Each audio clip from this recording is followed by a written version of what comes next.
screen share. Okay. So yesterday, I think 5 days, he must be having a very nice interaction with Shriram Prabhu. And I was, through my traveling, wherever I was traveling, at least I could, sometimes I could see live classes and sometimes I could see Prabhu's recording, and Prabhu also spoke very nicely. And I hope all of you really liked Shriram Prabhu's class. And so today, last chapter, but let us go ahead. Okay, so 17th chapter. Before we start, let us take blessings of Shri Radha Govinda and Srila Prabhupada. Om Ajnana Timirandasya Jnananjana Shalakaya Chakshur Manitam Yena Tasmai Shri Guruve Namaha. Nama Om Vishnu Padaya Krishna Pristhaya Bhutale Srimate Bhakti Vedanta Swamiti Namne Namaste Saraswate Deve Gauravani Pracharine Nirvisheshaya Shunyavadi Paschat Deshatarine Jayo Shri Krishna Chaitanya Prabhu Nityananda Shri Advaita Gadadhara Shivasadi Gaur Bhaktavinda Hare Krishna Krishna Krishna Hare Hare Hare Ram Ram Ram. So divisions of faith. So mostly we talked about different types of activities that can be done in 3 modes of material nature. Prabhu must have explained you that. So 16th chapter talked about the divine and demoniac qualities, and the 15th chapter is Yoga of the Supreme Person. So chapter 17 was division of faith, and my PC is hanging. So even the divisions of faith is because of the 3 modes of material nature.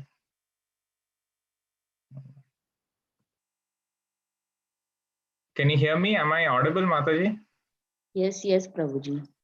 I don't know. It's saying my Zoom meetings is not responding. If you should close the program, you might lose information. Mataji, wait. I'll close the. Yes, Prabhuji. Take it. Oh, I can't move then. I don't know why Zoom is not responding. Your video is not seen, Prabhuji. Yeah, it is. But the slides are seen. Slides are seen, Prabhuji. Yeah, I'm not able to move the slides also. What we can do is we can, if it closes and Mataji, everything goes, I want everyone to join back, or else if you have the control, Mataji, even if I cancel this meeting, then I'll join back within a minute. Sure, Prabhuji. Prabhuji, you can pass on because yes, I cannot move. Actually, Zoom is not moving only. It is showing Zoom meeting is not responding. Close the program and wait for the program to respond. I'm clicking for the wait to. Okay, now it's come. Okay. Now it's come. No, again gone.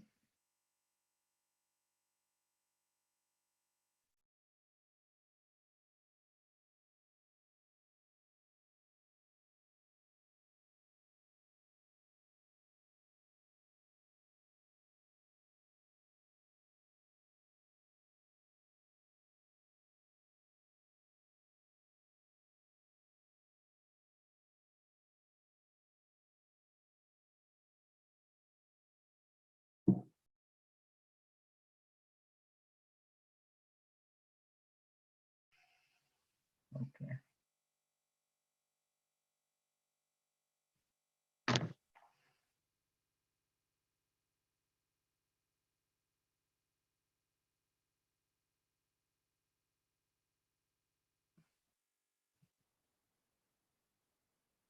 Yeah, you can see, Mataji, you can hear me?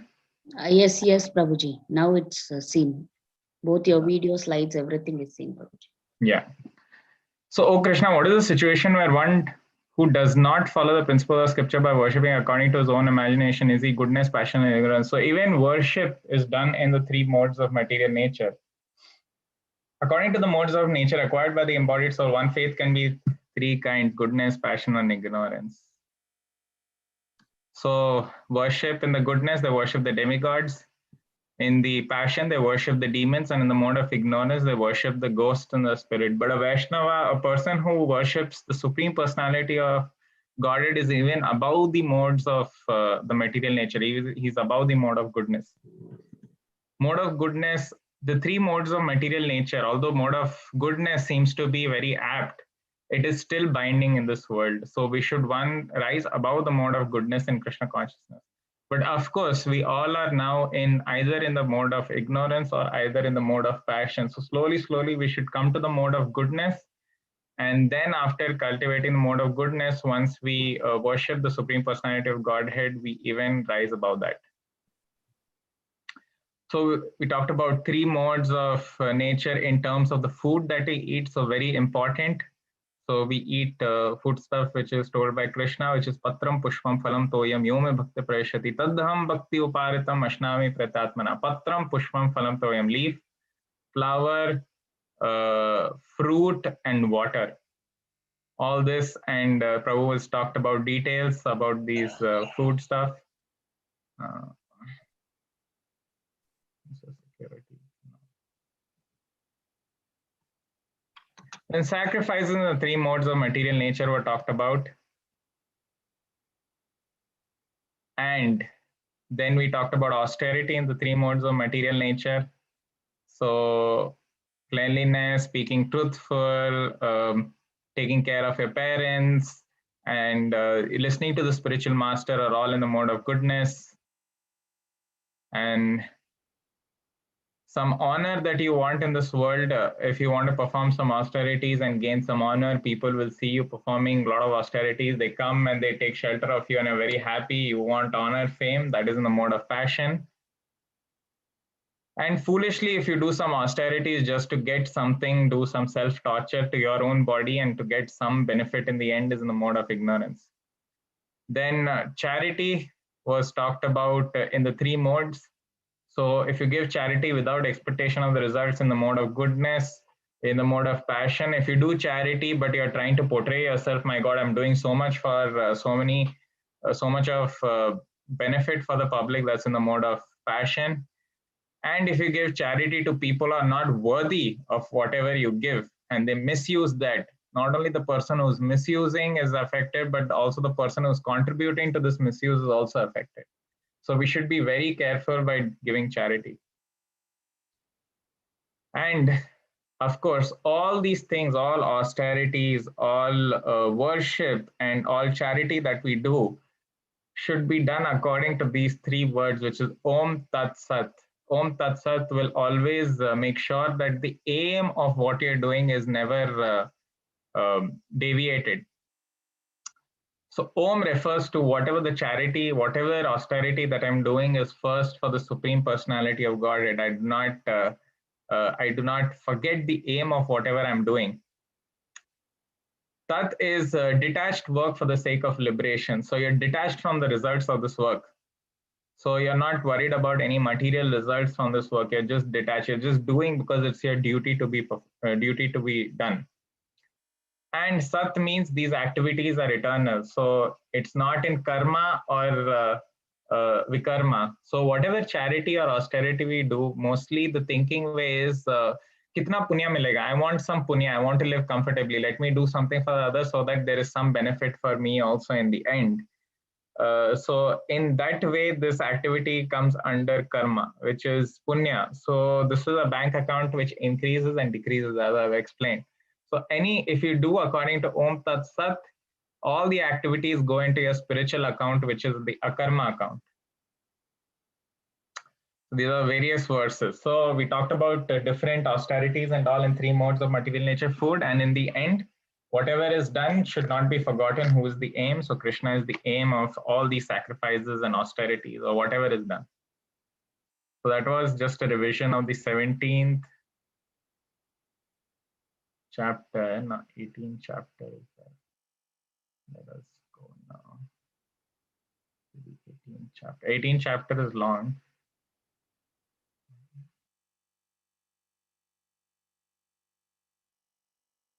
Moksha Sannyasa Yoga, the perfect renunciation. Now, the best part about this chapter is that now Krishna has explained first 6 chapters Karma Yoga, middle 6 chapters about Bhakti Yoga, which is the sweetest part of the Gita, and then Jnana Yoga, knowledge and Krishna consciousness. Now, Krishna at the 18th chapter will conclude everything that he has taught, and he'll give his final verdict. And his final verdict is very nice, very difficult to follow, but it's very nice, and we should try to follow what Krishna is saying in the 18th chapter. Now, I want everyone to raise their hands and tell me, why is Krishna considered a very good teacher? If anyone can raise their hands and tell me, why is Krishna considered an extremely good teacher? He's an ideal teacher. Why is that?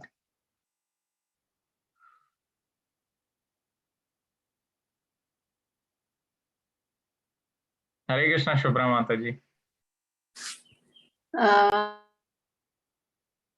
Oh, Mataji, you unmuted yourself. You muted yourself. Yeah, you can unmute Mataji. Yes. Hare Krishna, Prabhuji.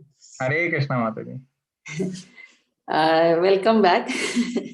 Thank you, Mataji. Thank you so much.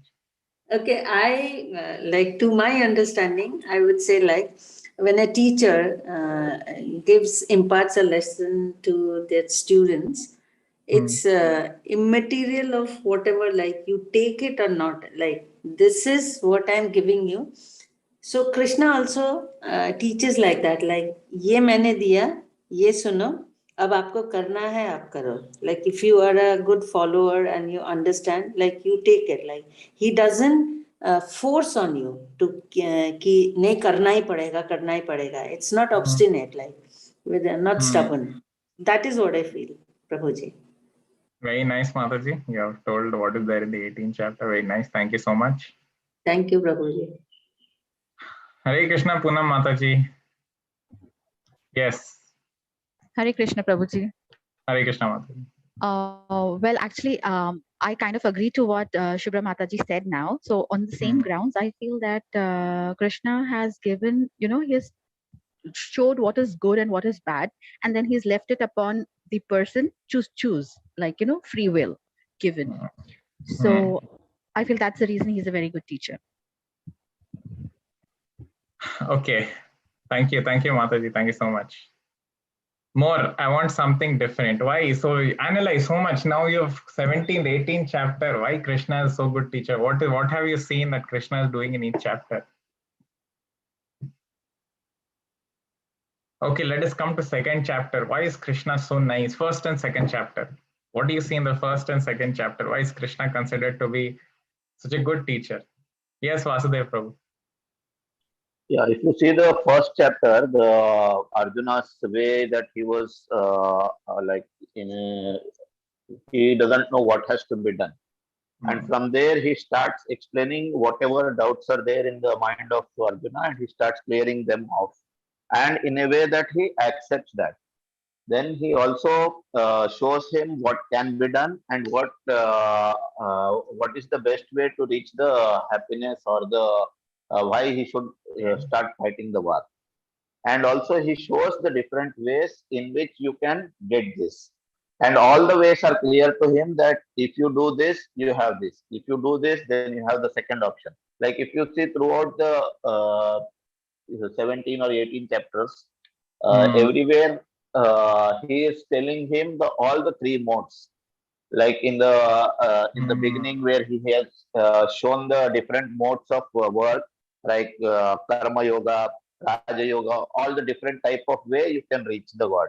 Then the second part, he is showing the different way of bhakti through which he reaches the God. So everywhere he has given a different kind of option, not like he has given only one option.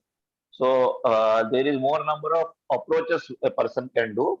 And also the second part is, even when he comes to the third part, where he is going through the three modes of happiness, or the way of doing the bhakti and all, he is clear that even if you don't follow Shastra, you have a different option and still you can be a rich God. And again, he emphasizes how bhakti is important. So in all the ways, he is showing that there is not just a way, you have different ways, and you can choose the way that you do. But the best way also is saying, with telling all this, that this is the final way that you need to follow, without saying that this is the only way.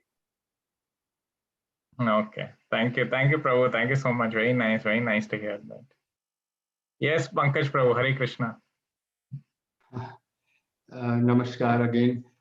I think he's a very good teacher because he, first of all, he listened very carefully Perfect, you got of it. his Yes, very student, nice. and Yes, then he motivated his student step by step. He didn't bombard Arjuna with all the things at the same time, all the philosophical things at the same time. He graduated gradually so that Arjun starts feeling more and more motivated and starts grasping all the learning which his teacher was saying all this time. Very nice, Prabhu. Very nice. Thank you so much. Samriddhi Prabhu. Hare Krishna Prabhuji. Mataji, sorry. Hare Krishna Mataji. Yes. Yes, Prabhuji. So I think that first of all, Lord Krishna had the perfect knowledge. So if one has perfect knowledge, then only he can become a perfect teacher. Secondly, Very nice. I Very think that Lord Krishna is perfection personified. So he is liable to be a perfect teacher. Also, I think that he attends to Arjuna's question step by step and gives a very elaborate and a very descriptive answer without restricting it to the material sense or any restricting it by any sense of field. Very nice. And I also think that Yes, a great teacher is one who knows what should be done and what should not be done.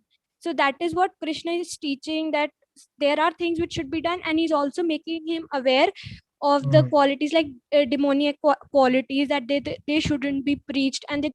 Very nice. Yes, Mataji. Yes, all of you have answered the question very nicely. So number one, Krishna patiently listened to Arjuna.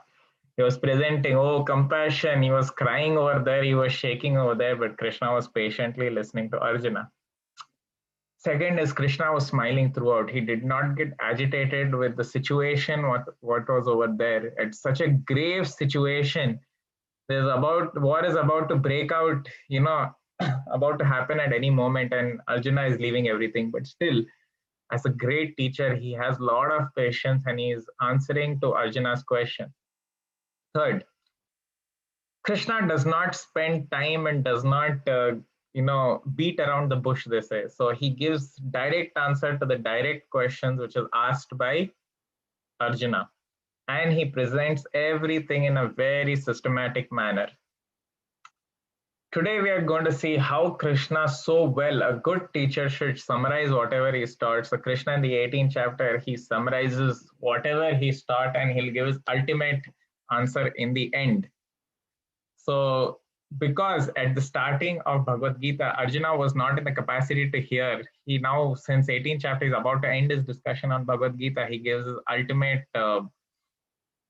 they say no, the write-off in the end that is given by Krishna at the end. So some beautiful summary will be presented by the Lord, and the Lord, in a very nice, I'll be explaining, he gives option to Arjuna to do whatever he wishes to do, because Krishna has already taught all the knowledge. Now he says, Arjuna, do what you want to do. So let us see how Krishna is a good teacher. Not yet started. Huge chapter, the biggest chapter of Bhagavad Gita. Arjuna vacha sanyas asya mahabaho tattvam ichhami veditum tyagasya cha hrishikesha pritakeshini sudana. Arjuna said, O mighty armed one, I wish to understand the purpose of renunciation, Tyaga, and the renounced order of life, sannyasa, O killer of Keshi, divine master of the senses. So again, he's bringing up the chapter. He's again bringing up the question, Arjuna, of whether I should abandon all my duty or should I work in devotion. So again, third chapter he bought it, fifth chapter he bought it. Again, he's bringing it over here to finally get convinced what I should do. So it might sound like repetition for us because we have been going day to day, but this was a half-an-hour conversation between Arjuna and Lord Shri Krishna. So now he's telling, give me a final verdict, my dear Lord, whether what is renunciation and what is renounced order of life. O killer of Keshi, demon master of the senses. Why he is referring to Krishna as Keshino Sudana is because he's the killer of Keshi demon. So Arjuna is telling, kill this doubt in my mind that I have. Give me finally verdict what I should do. So, O killer of Keshi demon, master of senses. So Krishna is also called Hrishikesha because he is master of all the senses. Shri Bhagavan Vacha Kamayanam Karmanam Nasyam Sanyasam Kavayo Vidhu Sarva Karma Falatyagam Prabhustyagam Vichakshana. The Supreme Lord said to give up the results of all activity is called renunciation by the wise, and that state is called the renounced order of life sannyasa by great learned men. So just by giving up results of the activities, actually you'll be called, you'll be in the renounced order of life sannyasa. So if you are giving up your activities in the end, so this is mostly, Lord is talking about Nishkam Karma Yoga. Now the Lord is coming to third chapter, he's talking about Karma Yoga. To give up the results of all activities is called renunciation by the wise, and that state that one achieves after renouncing all his activities, giving up all his activities, is called the renounced order of sannyasa by great learned men. Some learned men declare that all kinds of fruitive activities should be given up, but there are yet other sages who maintain that acts of sacrifices, charity, and penance should never be abandoned. So what is it? Whether we should give up all kinds of fruitive action and just sit, or whether we should do some sacrifice, charity, and penance. Yagna, dana, tapa. Whether we should do these three or not. So confusion, what should we do? Some learned men say this, but other sages say this. What should be done? Yagna, dana, tapa, karma, na tyajyam karyam eva tat. Yagno danam tapaschaiva Pavanani Manishinam. Acts of sacrifice, charity, and penance are not to be given up but should be performed. Indeed, sacrifice, charity, and penance purify even the great souls. Again, in the third chapter, it was mentioned that Krishna mentioned that instead of telling people not to do their activities, or instead of telling people who are attached to the fruitive results to their activity to stop their activities, it is better to tell them to engage in that activity, but contribute something to the Lord. Do something, some contribution from your result should be done. Slowly through that stage, through Karma Kanda stage, he comes to Karma Yoga. First is Sakama Karma Yoga and Nishkama Karma Yoga. So acts of sacrifice, charity, and penance are not to be given up. These are something, this is not the highest.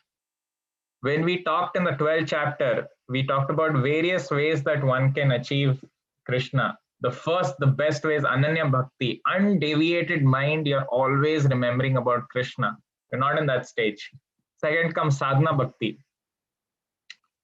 Sadhana Bhakti is you follow some procedures, rules and regulations so that you go to Ananya Bhakti. Just below Ananya Bhakti is Sadhana Bhakti. Therefore, if you see all the devotees, they get up in the morning, they do Aarti, they chant 16 rounds, then they do Sankirtan, and each day it's very disciplined and very engaged they are throughout the day. That is Sadhana Bhakti. So that you don't give your mind enough time to do some negative activities. They say idle mind is negative, idle mind is devil's workshop. Third is, if you cannot do that, it's better to work for the Lord. Use your intelligence. So 4 types of ways you can contribute to the Lord is you can contribute your life, you can give your life for the Lord. Second, you can give your money to the Lord. Third, you can give your intelligence to the Lord. 4, you can give your words to the Lord. So all these things, work in Krishna consciousness. If you cannot do this also, better to perform some charity. Whatever results you get, better to give away in charity. This is the 4th step. Then the 5th step is Dhyana Yoga. If you can't do that, then it's better to sit and meditate. If you cannot do Dhyana Yoga, then it's to Jnana Yoga, to develop some kind of knowledge. So all these stages are given.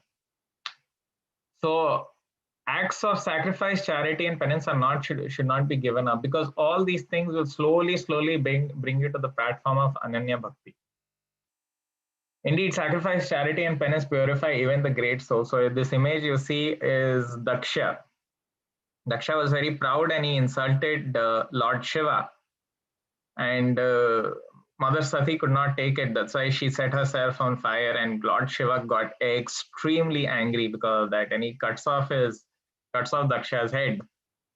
But by the mercy of Lord Shiva himself, he was given a head of a goat. So see, although the head of the goat was given to Daksha, he did not become a goat. He was still Daksha itself. So we are actually not, we are not the senses, we are not this mind, we are not this intelligent, we are spirit soul. So soul is still the same. And then Daksha performs great sacrifices, performs yagna, he does a lot of charity, and finally Supreme Lord Narayana is coming on Garuda, comes to the offerings over there. एतानि अपि तु कर्माणि संगम त्यक्ता फलानि च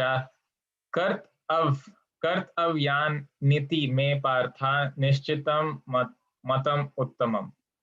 All these activities should be performed without any expectation of results. They should be performed as a matter of duty. O son of Pritha, that is my final opinion. You should not perform any duty as a matter of some expectation. For example, if you see this person is rescuing this goat from, drowning in this river, getting, getting carried away by this current of this river and then finally drowning. He's not expecting that finally in the end I'll gain something out of it. I have saved this animal, therefore my dear Lord, someday in future some problem occurs, they have to say, no, it is his duty. This animal is suffering, therefore he's going and saving it. And that is what is the state of all animals which are there in the slaughterhouse. Even the cows, the cow cannot differentiate whether, it does not know whether this is a slaughterhouse. It thinks it's a place where I can perform my activities normally. But we trick so many animals into slaughterhouses and we kill them in the end. So all these animals are of less intelligence. So they are, and they seek our protection. All these animals, when they come under you, they seek our protection. And it is our duty as being very so-called intelligent beings. We are actually making, not use of it. We are killing so many, we're actually causing more suffering. So we should give shelter without expectation of any result. We should carry out our activities. So that is a person in goodness who does it without any expectation of result. So if you see over here, an ignorant person, a person in the mode of ignorance will not carry out his prescribed duty, because what is the reason? He's an illusion. He does not. He feels that he's this body and I have to gratify my senses as much as I can. For example, people work throughout the week so that at Saturday, Sunday, they can go to pubs and drink and womanize and do so many other stuff, because they think that they have to gratify their senses after a hard day of work. So that is an illusion. They cannot do their prescribed duties. They have no sense of what their prescribed duty is. Second is in a mode of passion. They also do not do prescribed duties because it's difficult. My God, I need to get up early in the morning. There is so many austerities I need to do. And I cannot do this. And fear, oh my God, if I give some time to the Lord, if I give some time to devotional service, I could have made money in that time. So they say, no, that time is money. Instead of doing all this stuff, I could have made money in that time. So they will not carry on their prescribed duties. But a person in a mode of goodness will carry out his prescribed duties. Reason is because it's my duty to do. For example, you can go to the Lord out of fear. You can go to the Lord out of some desire. You can go to the Lord as in a form of duty. That, my dear Lord, it is my duty because you're providing me with so much stuff. Actually, I have no control over this material nature, yet you're providing this food, this sunlight, this weather. Everything is provided by you. So he goes to the Lord out of duty.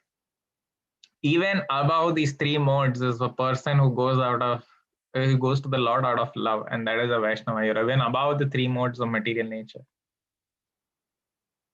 Now comes a very nice shloka. I want you to understand this shloka very well. I think so on the third or fourth chapter, I think so, fourth chapter. I don't remember. We had discussed that actually we think ourselves to be the doer of all the activities, but in actuality, we are under the three modes of material nature. So we think ourselves to be the doer of all the activities, but in actuality, we are under the three modes of material nature. We cannot do anything, beyond these three modes of material nature. Of course, if we are going according to our own will, we cannot come out of three modes of material nature. But if we rely on the Lord, we come out of the three modes of material nature. So, O mighty armed Arjuna, learn from me of the 5 factors which bring about the accomplishment of all action. These 5 factors are responsible in any action that you do. Any action that anyone performs, these 5 factors are always involved. These are declared in Sankhya philosophy to be the place of action. These are declared in Sankhya philosophy to be the place of action, the performer, the senses, the endeavor, and ultimately the super soul. Now let us understand this through an example. For example, to do anything, you need a place to do. For example, you are attending this class because you're sitting at some place. Without sitting in a place, you won't be able to attend this class. So any activity requires a place. So number 1 is place. Number 2 is the performer. So for example, if you have to build some building to do something, first you need a place, then you need engineers over there. You need the performer, the person who will start building. So for example, there's Bhagavad Gita classes that are going on now. Place of action, you are sitting at your home, I'm sitting at some place to give this class, and there should be a place. The performer, without you or without me, this class will not happen. So the performer should always be there. So these engineers are the performers. The senses. Now, how can we interact with each other through the senses? For example, in this land, you need various modes. You need beams. You need the construction equipment, and you need steel bars. Then you need some type of lighting after you construct. So all these are the senses, the things that are required to perform this activity. The endeavor. Now, finally, I'm building this for what? Ultimately, I want to produce a factory of making cars, an assembly line of making cars over there. So the endeavor should always be kept. You cannot do any work. No action can be performed without an endeavor. So first is place of action, second is performer, third is senses, fourth is endeavor. You need some endeavor. What is the purpose of doing all this? For example, we are sitting over here, place, performer, me and you, the senses, this computer, the mic, everything is required. The endeavor, why? We want to glorify the Lord. And ultimately is the super soul sanction. Without the sanction of the Lord who's present in each and every atom and in our heart of the super soul. Of course, in 15th chapter, this was described again by Prabhu, that Lord is seated in everyone's heart of the super soul. So ultimately, without the sanction of Krishna, nothing can happen. All these 4 things cannot take place. These classes will not happen unless the sanction of the Lord is there. Everything, even to lift our hand, we require the sanction of the Lord. It is not possible. We can only desire, but we cannot do. We can only desire, we cannot do. The only person who's making us do, who's giving us strength to perform all these things is Lord Krishna. All we can do is sit and desire. So very nice. These 5 factors are the one which leads to action. Actually, a person in ignorance thinks that he himself is the doer of everything. I have done this. It's because of me that everything has happened. But they forget that these 5 factors are always there. Finally, the super soul. Therefore, one who thinks himself the only doer, Krishna is saying, therefore, one who thinks himself the only doer, not considering the 5 factors, is certainly not very intelligent and cannot see things as they are. So if a person says that I have done this because of me that this invention is happening, although you might think that person is very knowledgeable, but according to Krishna, he's not very intelligent. So knowledge, the object of knowledge, the knower are 3 factors that motivate the action. The sense of the work and doer comprise of 3-fold. So again, this is just extension. So for an example is that for any activity, these 5 factors are required. And Krishna is saying that if you think yourself to be the doer, you're not very intelligent. So good, bad, intelligent, not intelligent is not set by us. It is set by the Lord himself. To do good, you should know what is good. The problem is this world does not know what is good. That's why it is not doing good. We do not know what is good. It's only according to what we think is good, we are doing that, we are considering that to be good. Even Prabhupada should say this, how can you do good if you do not know what is good? So because we are, we are human beings, we are, we tend to do a lot of mistakes. Krishna is perfect. Whatever decision he makes is without any doubt is the perfect solution to any problem. So we should listen to a perfect personality, and that is Krishna. So what is good is what Krishna says. So self-assessment time. Now this is self-assessment time. I want you to do the self-assessment by yourself. I'm not going to ask you what is your score in the end, but I want all of you to do this so that you come to know where you stand. It is, for example, if I have 103-degree fever and the doctor sees that I have a 103-degree fever, it's nothing to be ashamed of. I just now need to take medicine so that I can improve my health and come to a stage where I'm healthy. So here to do this assessment is to see what degree of fever that you have. And it's not, you should not be ashamed that, okay, my score is low. I'm not going to ask any of your scores. You write it down yourself and you see where you stand so that you can improve yourself. I remember when I started this, I was at the very end of the score. So I came to know that I have to improve myself, and I'm still improving. So you have so the 3 shlokas will come on the left, middle, and the right. And the leftmost is, you have to give, if you are in the category of the leftmost side of the screen, then you give yourself 3. If you're in the middle category, you give yourself 2, the score 2. And if you're on the right end of the screen, you give your score 1. And see where you stand. Okay, so let us begin. 3 kinds of knowledge based on the modes of material nature. Let us see. That knowledge by which one undivided spiritual nature is seen in all existence. Undivided in the divided is knowledge in the mode of goodness. That knowledge by which one undivided spiritual nature is seen in all existence. Undivided in the divided. So although we see so many species, we are divided, but there is something which is undivided, which is the spirit soul, which is part and parcel of Krishna. Mamai vamsha jiva loke jiva bhuta sanatana is knowledge in the mode of goodness. That knowledge by which a different type of living entity is seen to be dwelling in different bodies is knowledge in the mode of passion. That knowledge by which a different type of living entity is seen to be dwelling in different bodies is knowledge in the mode of passion. So if you see different living entities dwelling in different bodies, if you think that is all in all, that is in the mode of passion. And that knowledge by which one is attached to one kind of work as the all in all, without knowledge of the truth, and which is very meager, is said to be in the mode of darkness.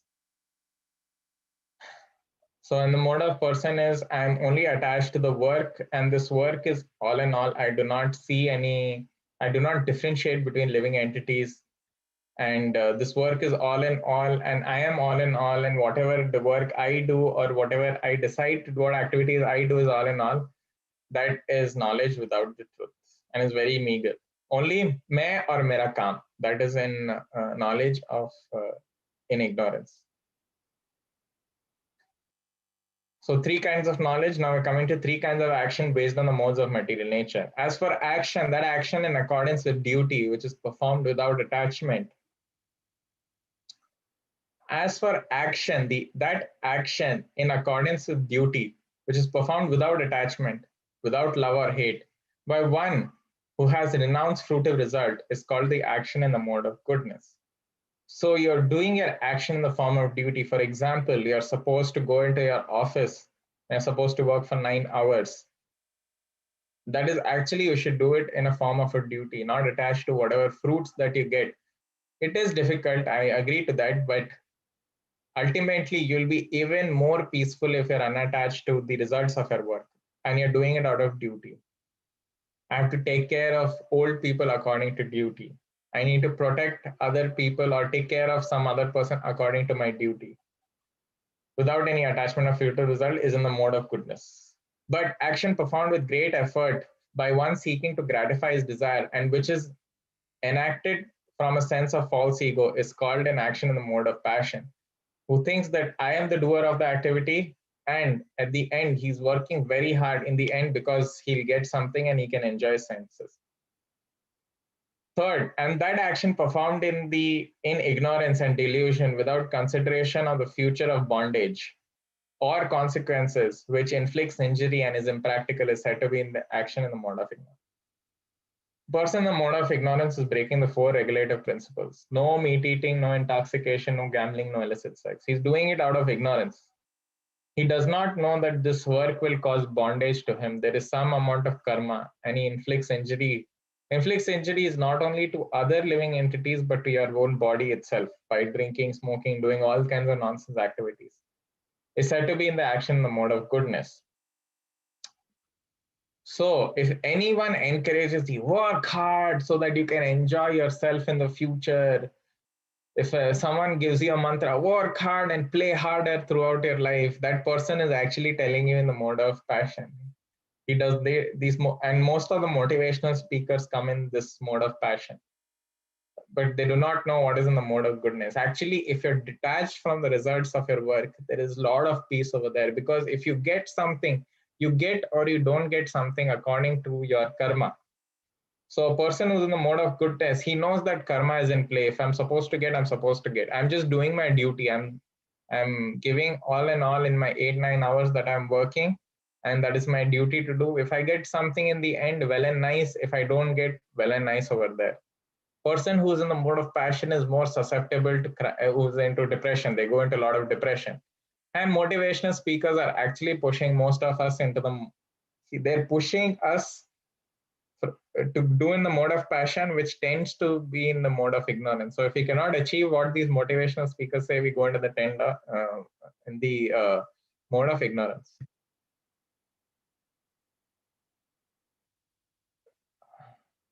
So 3 kinds of actions, 3 kinds of knowledge, 3 kinds of workers based on the modes of material nature.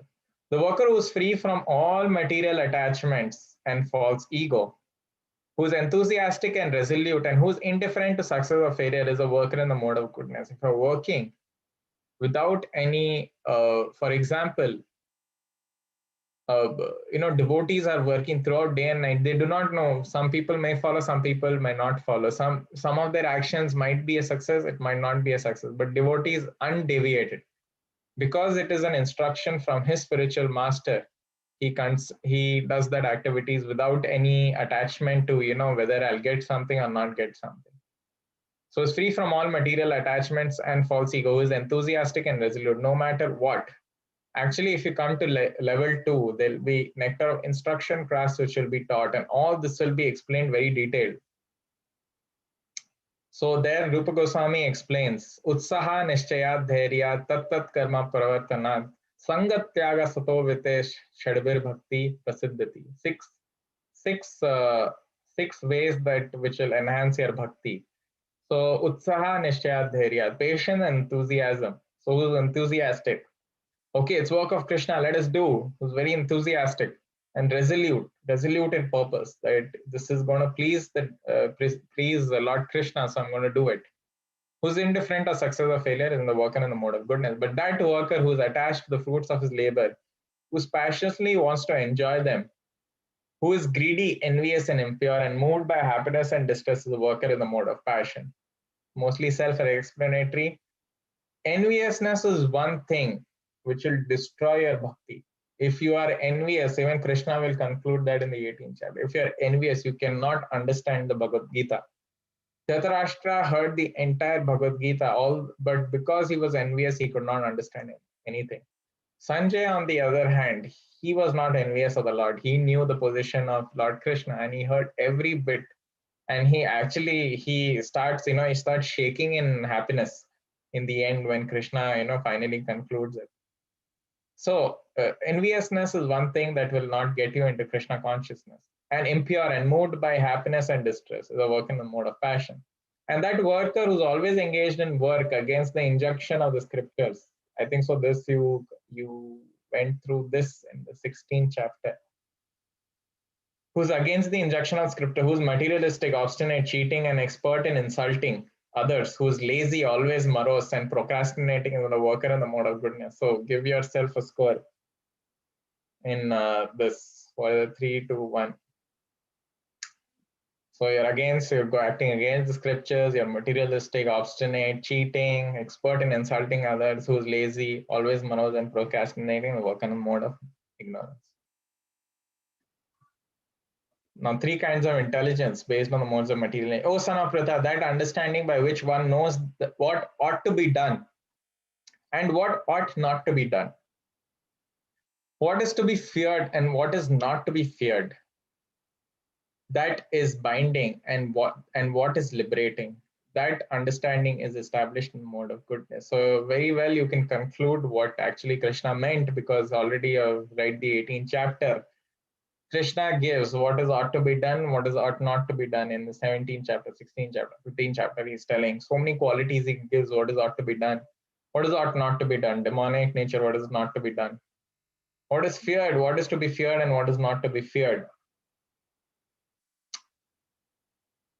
What is binding and what is liberating. So fear is falling into the material pool again. Fearfulness is if I do not do my prescribed duties, according to instructions of Bhagavad Gita, according to instructions of Lord Krishna, I'll fall into this material pool again.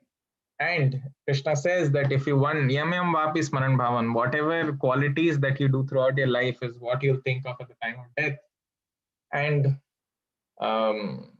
what is one thing which is very fearful for a devotee is that they'll fall into the lower species of life. Again, take birth in animal kingdom. And taking birth as animal kingdom is again an experiential process of learning. There are various, you see, at bottom most is plant life, second is aquatic life, third is I think so reptiles, fourth is maybe land animals, highest is highest in the animal kingdom is 3, lion, monkey, and cow. So all these different kind of species of life that you'll fall into, you have no intelligence. You'll be going from one species to another species, another species, another species, until you get the body of a human where you have the intelligence again to know what is right and what is not right. Again, you waste your human life. Again, you fall down into the lower species of life. And it is also said by Krishna that one who does not follow the rules of scriptures falls into the animal conception of life. And that understanding which cannot distinguish between the religious way of life and the irreligious, between action that should be done and action that should not be done. That imperfect understanding of son of Pritha is in the mode of passion. And that understanding which consider irreligion to be religion and religion to be irreligion. There's a very actually wrong concept of Sanatan Dharma, that is way of life. People think Sanatan Dharma is way of life, and through the scriptures, I forgot the term which is called, through the scriptures, they try to prove their activity is right, is total cross. That person is a mode of ignorance. So way of life, Sanatan Dharma, they say way of life. So they said, whatever makes me happy, I shall do. That is my way of life. And that is my Sanatan Dharma. If I enjoy doing something, why not do it? And there are a lot of spiritual institutions which also have done this. Krishna says that if you supply, lust is such, if you supply fuel to the lust, it will never extinguish, it will only increase. Lust is like fire. And if you keep on supplying fuel to it, it'll only increase and increase, it'll never decrease. And there's so much of so-called spiritual organization which say that do how much ever activities that you want to do until you get satisfied. And then finally you take to spirituality. That is not going to happen. Senses are very wild. No matter what you do, you'll never be satisfied. So he thinks that way of life, my drinking is the way of life. So irreligion to be religion and religion to be irreligion. under the spell of illusion and darkness and strives always in the wrong direction. O son of Pratha is in the mode of goodness. So mode of ignorance guy is very dangerous. He's proving whatever he's doing is right. A person in mode of passion cannot understand. He's not confusing religion to be irreligion, but he cannot distinguish it properly.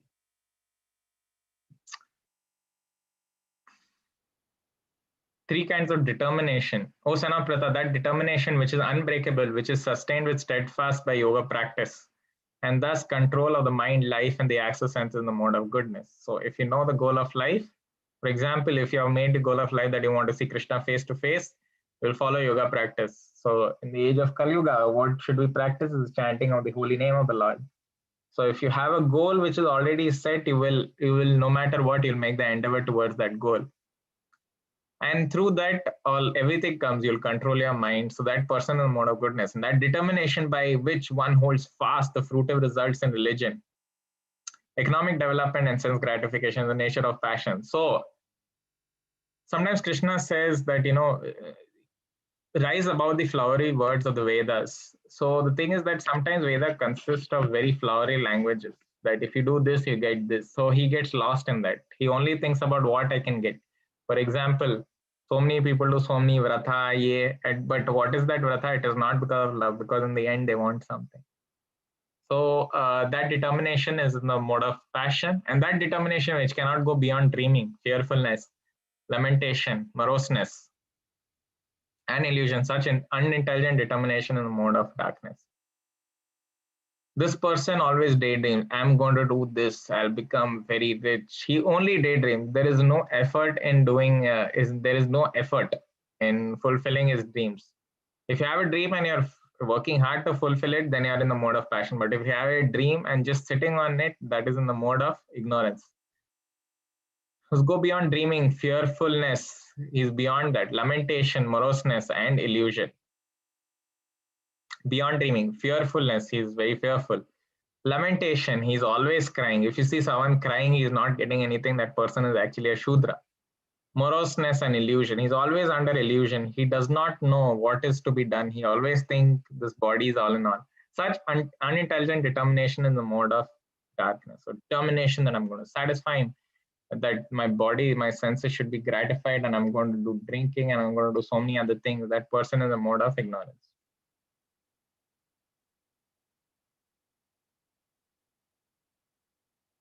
Three kinds of happiness.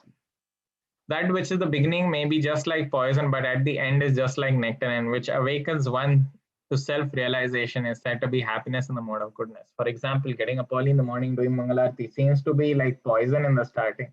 I still remember where I used to struggle, and morning we get up, and even in the cold months we used to take cold water bath. I still remember, my God, cold water bath used to be very difficult.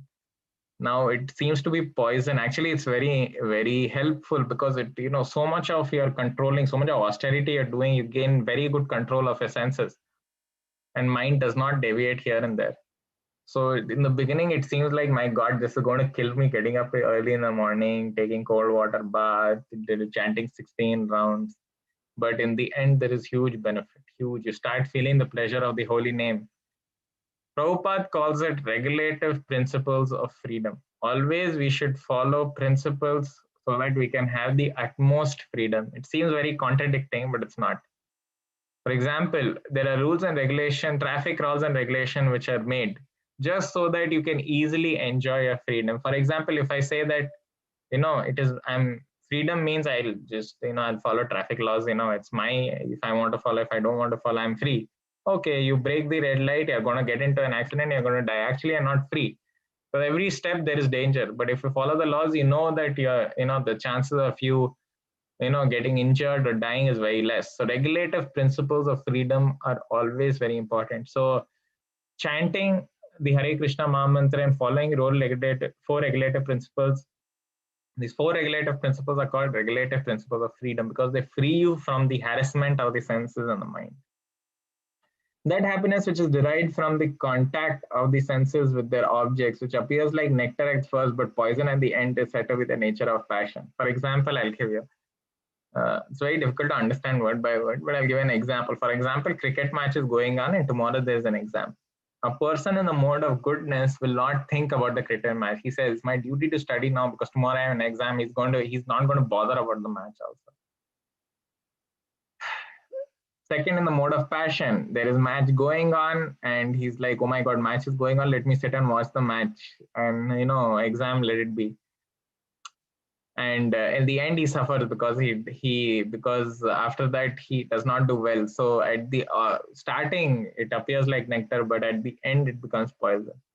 And that happiness, which is blind to self-realization, which is delusion from beginning to end, and which arises from sleep, laziness, and illusion, is said to be of the nature of ignorance. So the person, cricket match is going on, study is there, he's neither interested in the study, neither in the cricket match, he's sitting in the pub and drinking. That's it. That's all he's there. He's just sleeping, he's lazy, that's it. He's in the mode of ignorance.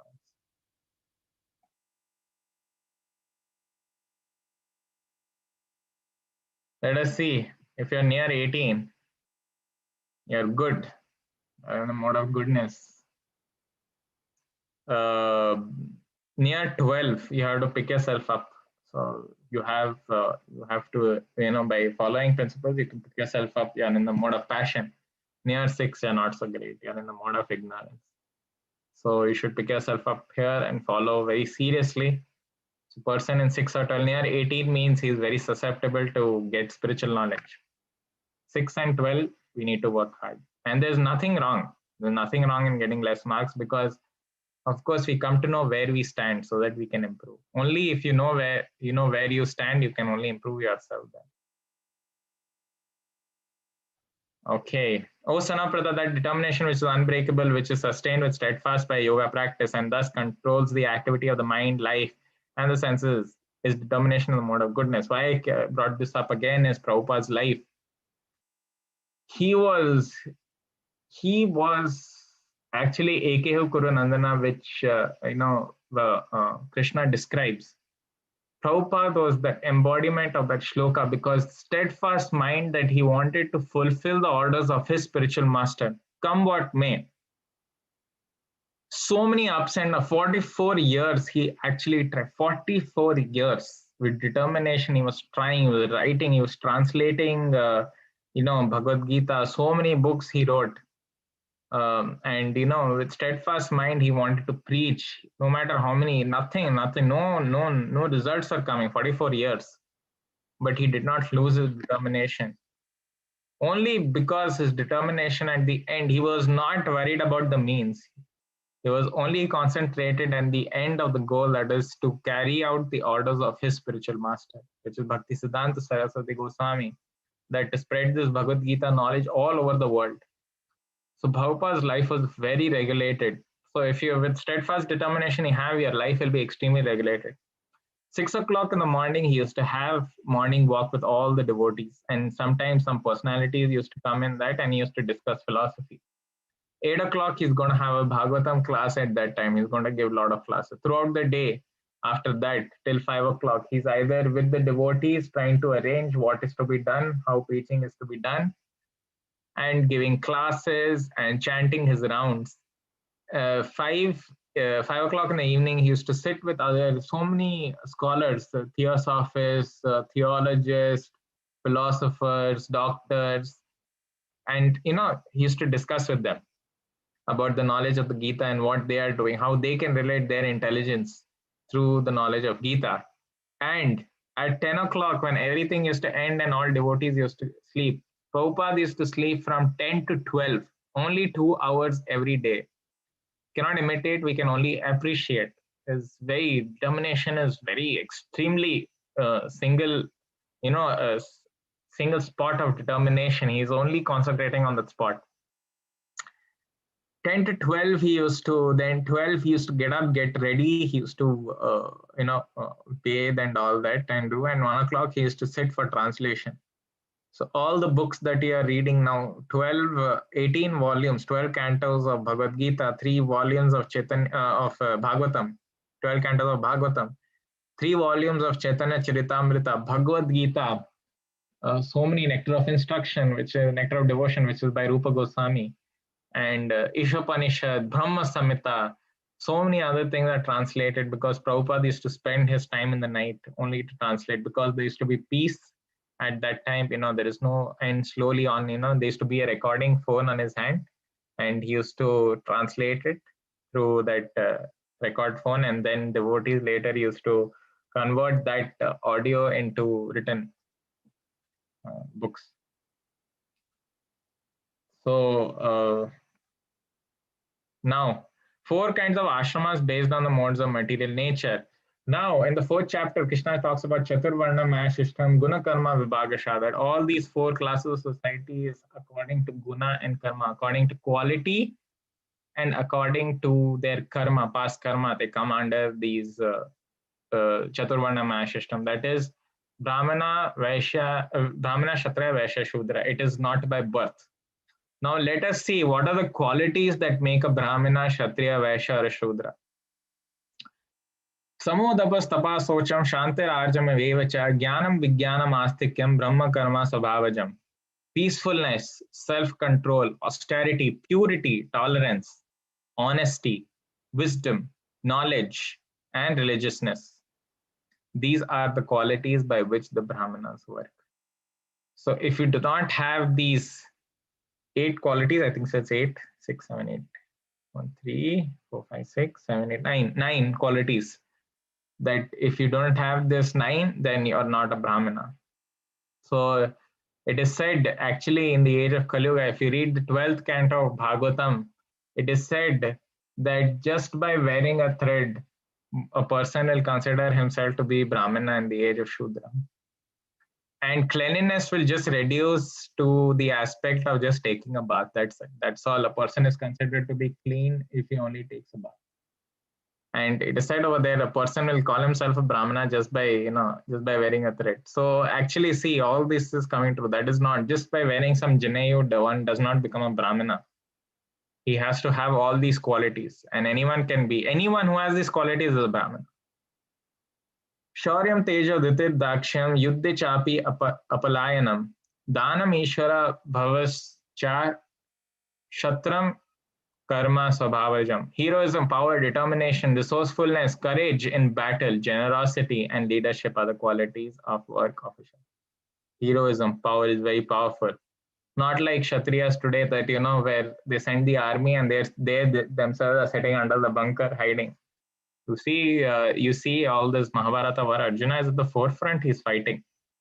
And that is a sense of encouragement and sense of, it gives so much of, will and so much of encouragement to all the soldiers present on the battlefield when actually the person who's leading you is at the front. Heroism, power, determination, resourcefulness, he's very resourceful. Any jobs to be done, a Kshatriya knows how to do it. He's very resourceful. Courage in battle, extremely courage. He does not run away from the battle. Generosity. A Kshatriya cannot tolerate any injustice which is going on. Any injustice going on, he takes out the sword and cuts off the person's head. And so that is how Kshatriya, he cannot see any injustice. For example, business of kings, that's why it was, for example, you see, so many, unfortunately, we see so many rape which is going on, so much of injustice going on, and that court is going again and again, and so much of court ruling is going on. They present some argument, they present here argument. Kshatriya knows if he's found guilty, he just does not wait. Then and there he'll give the judgment, and that person has to die. All this is not, so he's courage in battle, generosity, he's a lot of generosity, and leadership are the qualities of work of Kshatriya. Krishi, Goraksham, Anajam, Vaishya, Karma, Swabhavajam, Paricharyatmakam Karma, Sudharshayapi Swabhavajam, Shudrashayapi Swabhavajam. Farming, cattle raising, and business are the qualities of the work of Vaishya. Actually, farming, cattle raising, and business in farming and cattle raising are the qualities of, not this business that we are doing. So farming, cattle raising, and business are the qualities work of the Kshatriya, of the Vaishya. So Vaishyas are considered to be the belly. Brahmana is considered, in the body, Brahmana is considered to be the head. Kshatriya is considered to be hand, because hand works, it administers. The belly is considered to be Vaishya, because Vaishya actually feed your stomach. And for the Shudra, there is labor and service to others. One big revelation is that Vedavyasa says, Kalo Shudra Sambhava. Everyone in Kali Yuga is a Shudra. And what is the biggest industry in this world is the service industry.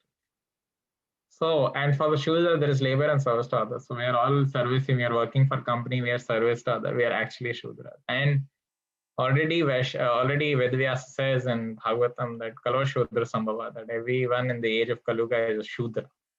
All working for salary. We are all attached to the salary.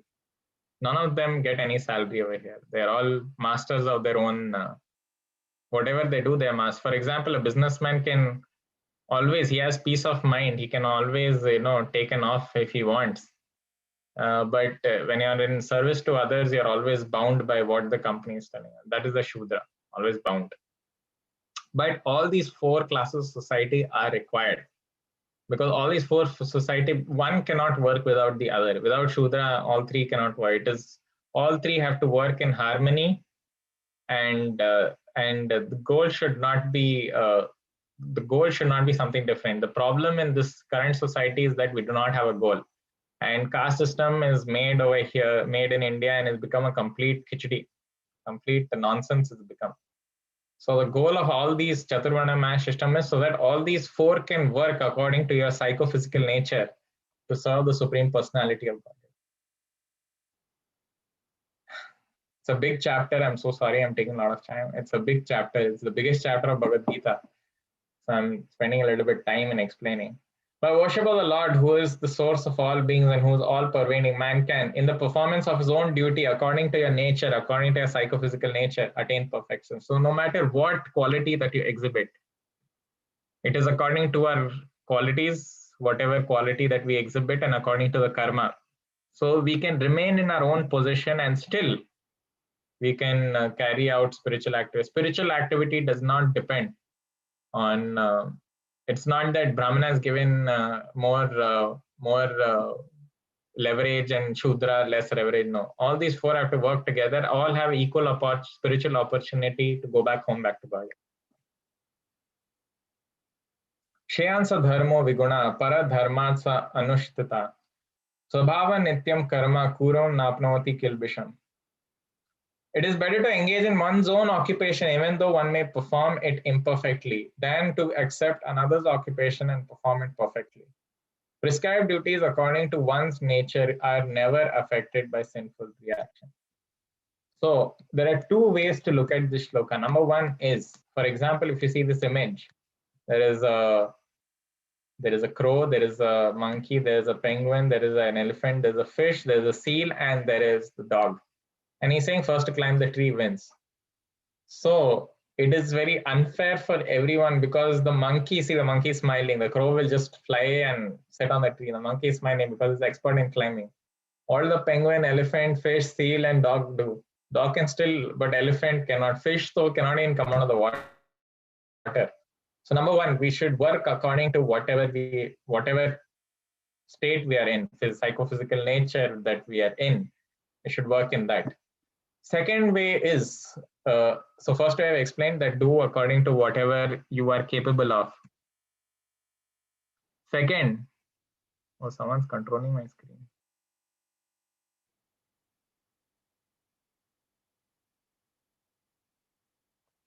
Second is, second form of this is that although, see, for example, Arjuna present in the battlefield, he could go and he could leave the battlefield as a Kshatriya, could go sit down and meditate. But that is not his prescribed duty. His actual nature is to be a Kshatriya, to fight. So that's why Krishna is telling that it's better, even if you lose the war, you do this. It's your duty to be a Kshatriya. Then if you follow that, although you might do it perfectly, your mind is still very harassed. For example, outwardly a person might perform his due by what he's doing, it might be very perfect, but internally his mind is pulling him. That is why the problem, the shloka is actually most of the organization. There are so many people, so many called spiritual gurus, who outwardly look as if they're perfect, but inwardly their mind is pulling. There is a lot of illicit sex, and we see so many of them getting caught in illicit sex. Because even though one may perform it imperfectly, then to accept another occupation and perform it perfectly. Actually, that person who was into illicit, who was posing as a sadhu, his mind was still dragging in illicit sex. So that person, although he is considered to be a Shudra, so in a way, if he would, engage himself throughout day and night as a Shudra and working, so that his mind is not idle, that would have helped him to progress in spiritual life. But outwardly, he is like a sadhu, but inwardly, his mind is pulling that. Make sure that, you will not progress in spiritual life. So whatever nature that we are in, we should remain in that, and we should progress through that. So it is said it's better to perform it, engage in one's occupation, even though one may perform it imperfectly, than to accept another's occupation and perform it perfectly. If you accept some other's, occupation, outwardly it might look like you're performing it perfectly, but mind is still pulling, mind is still being harassed by the senses. For example, a Brahmana can do a work of a Kshatriya, Vaishya, and a Shudra. Brahmana is very, very talented. He can do the work. That's why even Chanakya Pandit actually he could have ruled. He could have been a very good ruler, Chanakya Pandit, but he still made Chandragupta Maurya the ruler of the kingdom, because his nature is not that. His nature is to cultivate knowledge, is to, give wisdom to others. That was how Chanakya Pandit was. But if he wanted, he could have taken up the throne and he could have ruled very well. But his nature was not. I hope you understood this shloka. One who is self-controlled and unattached, and who is disregard of all material enjoyments, can obtain by practice of renunciation the highest perfection, state freedom for the action. Now it's coming to the end. Krishna is now will give his ultimatum. Brahma Bhuta Prasannatma na soshati na kanshati sama sarve tu bhuteshu mad bhaktim labate param. One who is thus transcendently situated at once realizes the supreme Brahman. He never laments nor desires to anything. He is equally disposed to every living entity. In that state, he attains pure devotional service unto me. So Brahma Bhuta Prasannatma, he is always, who's situated in Brahman, who knows that he is not the body, is spiritual, so he is the spirit soul. Na soshati na kanshati, he neither cries. Na soshati, he is not crying. Na kanshati, he does not desire. Sama sarveshu bhuteshu, he treats everyone with, he is equally disposed to everyone. Mad bhaktim labate param, he can attain pure devotional service. So 3 steps that Bhagavad Gita talk about. Guyad, Guyatma, Guyatamam. These 3 secrets of Bhagavad Gita. Number 1 is we are not the body, we are the spirit soul. So Krishna is telling over here. One who knows that he's not the body, but is the spirit soul, can come under pure devotional service. Bhaktya ma vijanati yama nyaschashmi tatvata tato mam tatvato gyantva vishate tat anantaram. One can understand the Supreme Personality of Godhead as it is by devotional service. And when one is in full consciousness of the Supreme Lord by such devotion, he can enter the kingdom of God. So if you understand Supreme Personality of Godhead as he is very important, not by our own mental speculation. Actually, Krishna is this, Krishna is that, Krishna might not be this. Our mental speculation is not there in this. He should be understood as he is by an authority, by a spiritual master. And when one is in full consciousness of the Supreme Lord by such devotion, he can enter into the kingdom of God. So our entire Bhagavad Gita is Krishna's love letter. He is inviting all of us to come to the kingdom of God. So Bhagavad Gita is actually that. Nothing he's telling throughout the entire Bhagavad Gita, but he's only giving us instruction that how finally, my dear son, my dear daughter, finally come back to me. Your position is not there in this world. You will not be happy in this world. Mamupete punarjanma dukkhalem ashashvatam. Napnuvanti mahatmana samsiddhim paramam gata. Krishna is instead saying dukkhalem ashashvatam, but we are considering it as sukhalyam and shashvatam. So he's saying, this is not your place, come back to me. So Bhagavad Gita is saying, come back to me. So this is an image over here, very nice image. This is in Vaikuntha. So how the Lord is over there, and you have a form which is very similar to the Lord. You'll have very effulgent form. So if you see, even in Ajamila pastime, you saw the Vishnu Dutas, they also look like Narayana. So when you go spiritual world, you'll also have effulgence like, you'll also have a spiritual body which is very close to Lord Narayana. Sarva karmani api sada kurvano mat vyapashraya mat prasadat avapnoti shashvatam padam avyayam. Though engaged in all kinds of activities, my devotee under my protection reaches the eternal and imperishable abode by my grace.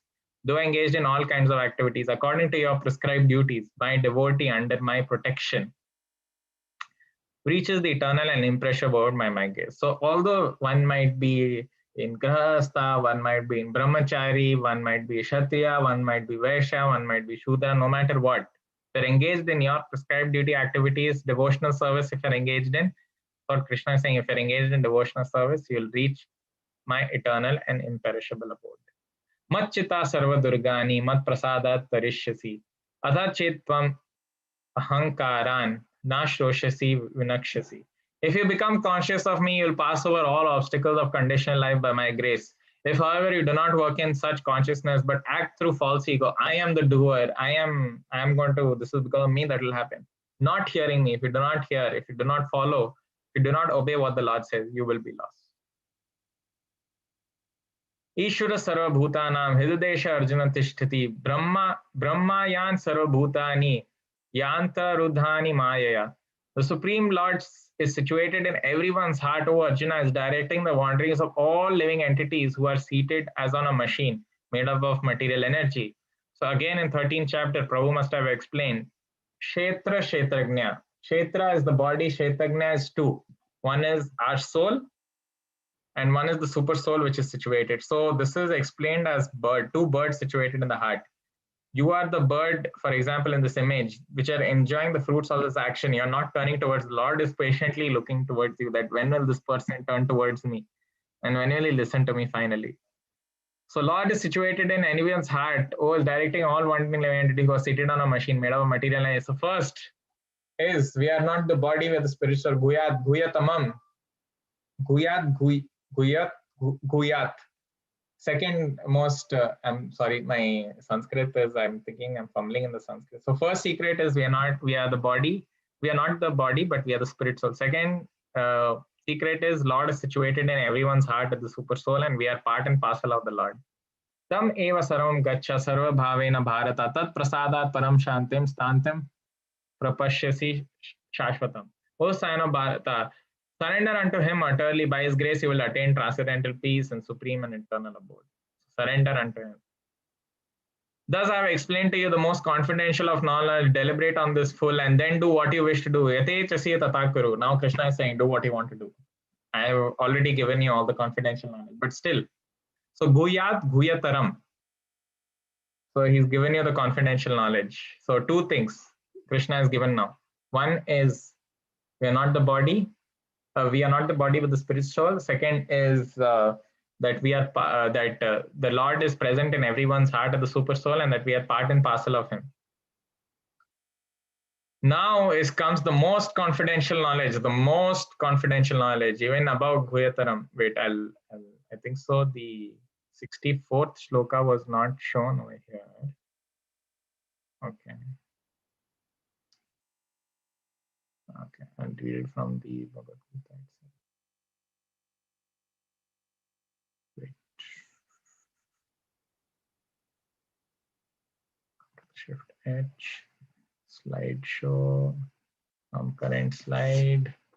It's in 18.64. I've not included 18.64 in this.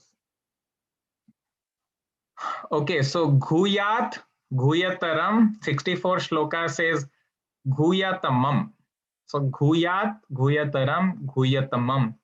Secret, more secret, even more secretive, the most secretive. So if I want to put it. So what is that? So 64 shloka is Sarva Guyataram Bhuya Shenu me Param Vacha. Isto Asi me Dridham iti Tato Vakshyami Te Hitam. Because you are my very dear friend, I am speaking to you, my supreme instruction, the most confidential knowledge of here. Hear this from me, for this will for it is for your benefit. So Krishna is saying in the 64th, because you are my very dear friend, he's talking to Arjuna, I am speaking to you my supreme instruction. Krishna is going to give a supreme instruction now, which is Guhyatamam, the most confidential knowledge of all, the Guhyatamam. Hearing this from me, for it is for your benefit. So let us see what is the most confidential knowledge that Krishna is going to tell. Man mana bhavamat bhakto madhyaji mam namaskuru mam evashyasi satyam te pratijane priyasi me. Always think of me and become my devotee. Worship me and offer your homage unto me. Thus you will come to me without fail. I promise you this because you are my very dear friend. So always think of Krishna. How you can do that? Chanting the name of the Lord and become my devotee. Offer some devotional service. Worship me and offer your homage unto me. Finally, we should kind of offer your homage unto me is we should accept now Krishna is my master. I accept what Krishna is going to tell and I'm going to take Krishna's guidance. He is going to be my master. We have so many masters. We have a tendency to consider some master or the other. For example, we are working for a company. We take instruction from the company. So the company is our master. We are taking instruction from it. So no matter what, we are always taking instructions from someone. But let us now offer our homage unto the Lord. Let us now take instructions from the Lord. And let us offer our life towards the Lord. Sarva dharman parityaja mam ekam shanam vaja aham tam sarva padebhyo mokshayasyami masucha. Abandon all varieties of religion and just surrender unto me. I shall deliver you from all sinful reaction. Do not fear. So all this karma yoga, dhyana yoga, everything that is mentioned, Krishna is saying, do not worry about that. Just abandon all of that. There's so many things that I mentioned, divine, demoniac, three modes of material nature, so many things. Abandon everything, all varieties of religion. And just surrender unto me. I shall deliver you from all sinful reactions. So instead of taking progressive yoga ladder of going from karma kanda, karma yoga to jnana yoga to ashtanga yoga to bhakti yoga, let us directly go. And this is only through the mercy of a devotee of Krishna. And that, an association of devotees, association of all devotees around you, that you can even skip all this karma yoga, dhyana yoga, ashtanga yoga, whatever it is there, and directly come to pure devotional service to Krishna. So Krishna is telling, abandon all varieties of religion and just surrender unto me. I shall deliver you from all sinful reaction. He's saying, do not fear, I'm there for you. Krishna is saying. Idam te, okay, let me just do this thing. This confidential knowledge may not be explained to those who are not austere or devoted or engaged in devotional service, not to the one who's envious of me. So Krishna is giving a criteria whom this knowledge can be shared. So who are not austere or devoted, they are not willing to follow or engaged in devotional service, or who's envious of him. Anyone who's envious, who does not like the position of the Lord, we should stop, or else they'll just laugh at the Lord. For example, if you just try to go and spread this knowledge to everyone and everyone, they will laugh at the Lord. They laugh at you. They laugh at this process because they don't have any knowledge, and they laugh at the Lord. That is very, very grave situation when people laugh at the Lord. So we should be very time, place, and circumstance. We should always see what we can teach, what we cannot teach, according to the person's, mental state. So always. So this confidential knowledge may not be explained to those who are not austere or devoted or engaged in devotional service, not to the one who's envious of him. Ye idam paramam guya mad bhaktesha abhidhasyati bhaktim mai param kritva mam evashyati asamshayaha. For one who explains the supreme secret to the devotees, devotional service is guaranteed, and at the end he will come back to me. And then he says, Nacha tasman manusheshu kashin me priyakritama bhavita nacha me tasmad anya priyataro bhuvi.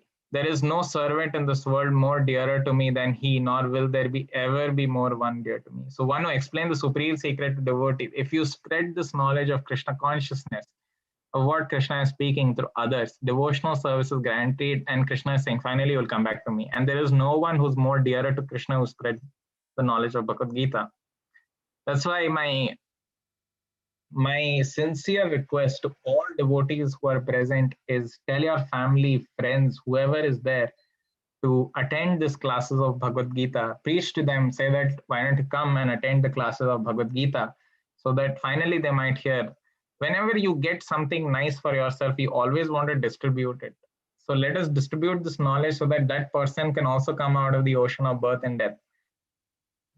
And there is a lot of benefits. So let us all, so please do, there is also the next batch which is starting. Please do encourage all your connections which is there to, come attend these classes. And I want most of you to also start becoming, understand this and start explaining this to others.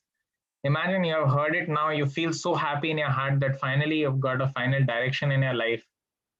And slowly by the practice, of chanting and, being, chanting the names of the Lord, slowly, you'll start experiencing spiritual happiness.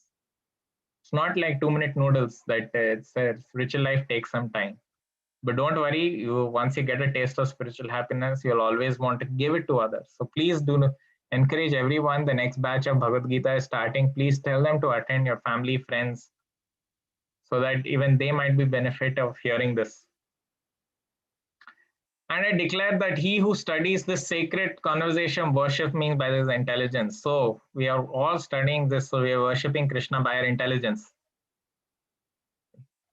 And one who listens with faith and without envy becomes free from sinful reaction and attains to the planets of the pious dwell. So there is still Shruti Phala in Bhagavad Gita itself. Krishna is saying that even if you listen to this by faith without envy, all our sinful reaction are cleared and we attain to the planets of the pious dwell. Just by listening, even though we are not we might not practice, but Krishna is still giving us the benefit. Of course, he is our supreme father. He always thinks benefit for us. So he's telling, even if you listen to this, might not follow, but if you listen to this, sinful reactions, all sinful reactions are cleared and you'll attain to planets where pious dwell. Arjuna said, my dear Krishna, O infallible one, my illusion is now gone. I have regained my memory by your mercy, and I am now firm and free from doubt and I'm prepared to act according to your instructions. So after listening to Bhagavad Gita, we should come to this, that I'm without doubt now. I know what I need to do. So he's firm and free. He's regained his memory. And he's prepared to act according to the instruction of the Lord. So we should now be, if we have really understood, we are, we are prepared to act according to the instructions of Lord Shri Krishna. Now Sanjay has said, thus I have heard the conversation of the two great souls, Krishna and Arjuna, and so wonderful is that message that my hair is standing on the end. He's not able to take this. He's so excited after taking this message. By the mercy of Vyasa, of course, now he prays to his guru. I have heard these most confidential thoughts directly from the master of all mysticism, Krishna, who is speaking personally to Arjuna. O king, as I repeatedly recall this wondrous and holy dialogue between Krishna and Arjuna, I take pleasure being thrilled at every moment. So he is now understood the entire Bhagavad Gita. He's not able to control his excitement, Sanjay. O king, he's turning to Dhritarashtra, when I remember the wonderful form of Lord Krishna, I am struck with even greater wonder and I rejoice again and again. He's just giving prayers now, Sanjay. Yatra Yogeshwaro Krishna Yatto Partha Dhanudhara Tatra Sir Vijayo Bhute Dhruva Netir Matir Mama. So final, Sanjay says, wherever there is Krishna, the master of all mistakes, and wherever there is Arjuna, the supreme archer, there will also certainly be opulence, victory, extraordinary power, and morality. Sanjay has concluded that they're going to win this war. So wherever there is Arjuna and Krishna, the supreme archer, there will also certainly be opulence, victory, extraordinary power, and morality. That is my opinion. So he's already told the Dhritarashtra that your sons are going to lose this. This ends the chapter of Bhagavad Gita, entire Bhagavad Gita ended. Now, questions we have been asking throughout 17th chapter, 18th chapter. I want to interact with all of you. I want to see you, and maybe I can take some feedbacks about this course. And please do one more thing I want to give. So there are a lot of instructions that I want to give. Number one is that quizzes are being put up. Of course, we are making the quizzes also parallelly. Quizzes will be put up. 25th, we are giving everyone time to complete the quizzes. If you have not done your quizzes, And if you do your quizzes, then in the end, after that, we'll compile and we'll give you a certificate. So the passing criteria of the certificate, due to Naminister Prabhu and some mistakes that we have also done through our end, we have only 40% out of 40% average score you need to get a certificate. Two things: certificate you can always you can get it, e-certificate will always mail it through PDF. You can get it. If you want, you can also get a physical copy of a certificate. So 100 rupees if you pay, it'll get delivered with a physical copy of certificate. So anyone who wants physical copy of certificates, who wants to keep it with them, please do. I'll be putting it in the 18 chapter quiz also, how you can go and order your certificates. Second is I want all of you to at least get a lot of people so that they can hear this Bhagavad Gita, and the next batch is starting. There'll be more teachers, more qualified teachers who are coming. So many teachers who are now coming from previous batches, they'll be teaching. And let everyone hear this message of Lord Krishna giving to Arjuna, so that even they might be benefit in the end. So whatever we have, whatever something good that we have, we should always spread it to others. Make sure that you tell them to attend this Bhagavad Gita in 18 days and register for the next batch.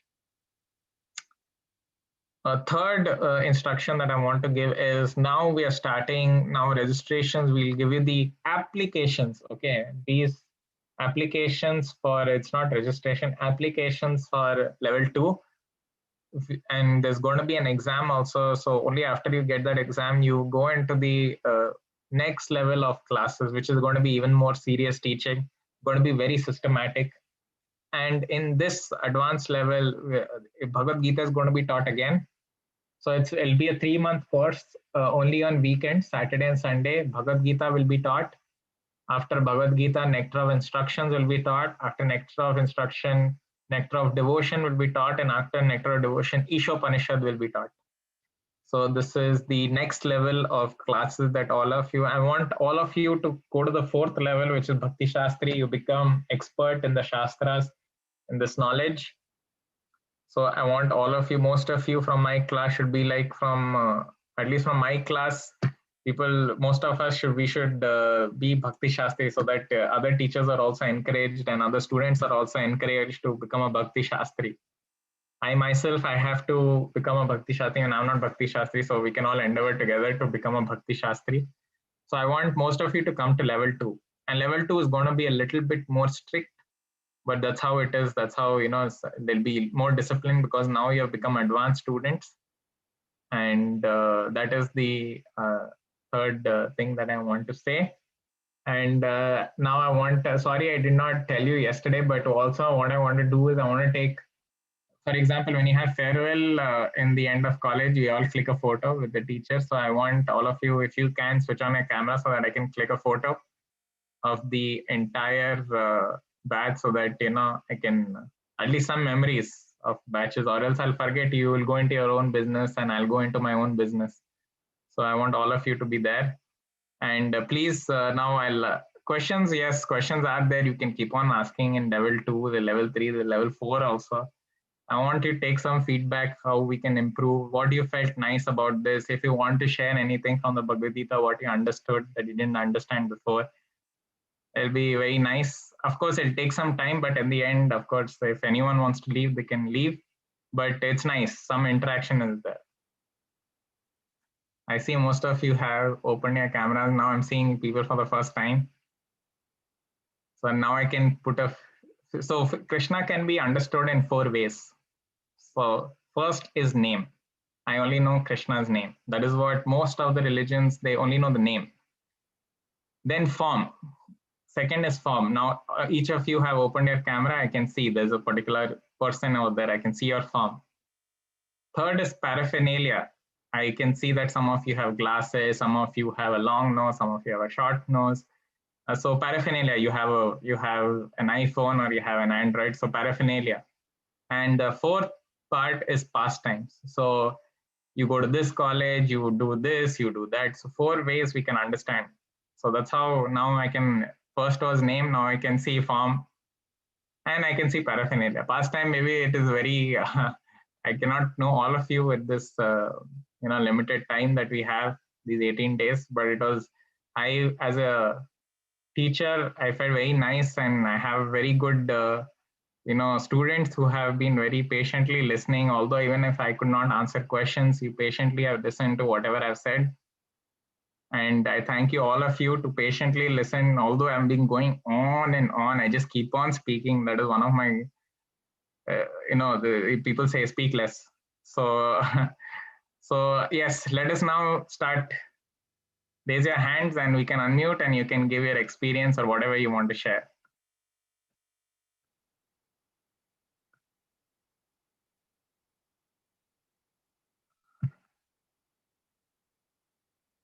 Okay, first before we share, first I'm going to take a photo.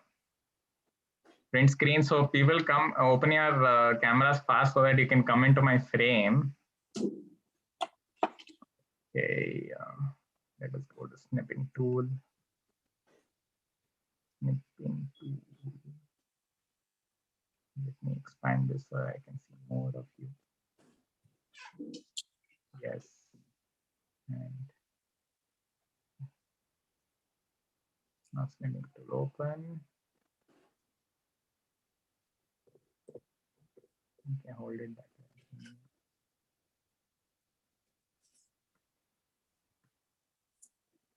Okay, I'm going to take, sorry, I'm taking time.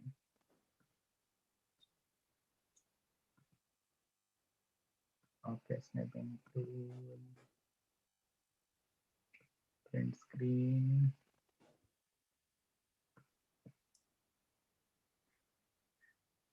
And print screen, yes. Okay. Okay, now you can raise your hands and let us see whatever you want to share. Hare Krishna, Shubhra Mataji. Mataji, you can unmute yourself. I am not unmuted. Oh, you have lowered your hand also. Okay, yes, you can unmute yourself. Yes, Mataji, you can unmute yourself. Yes. Yeah, Yes, it was Hare Krishna Prabhuji. Hare Krishna. It was actually very nice. You know, like before this, I was doing a course in Sanskrit from Sanskrit Club, IIT Roorkee and the Sanskrit Club. Sorry, my Sanskrit is horrible. Sorry for that. Yes, Mataji. Even my Sanskrit is not good. Like I was just learning. So now Yes, since the Gita, like I tried reading it, like, but never got a chance. I mean, like, are padhenge. It's like that. Only course book and all that.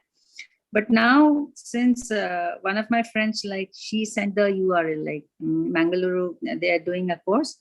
If you can join. So I said, like, why not? Like, you get up in the morning. That's also a duty, like getting up in the morning. I said, like, I will. So I get up like every day, like 5:15, without an alarm. Like I can get up and I'm fresh. Yes.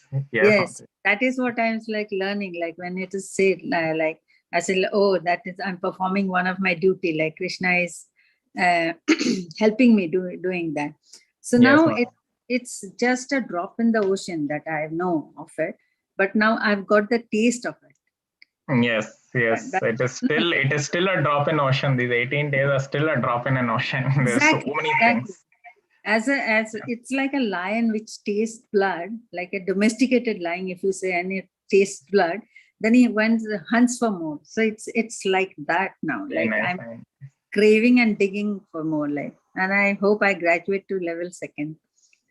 Yes, it's an application. Thank you, Mataji. It's an application. So there will be filtering. There will be a lot of filtering over there according to quiz, according to enthusiasm. Then there'll be one more exam.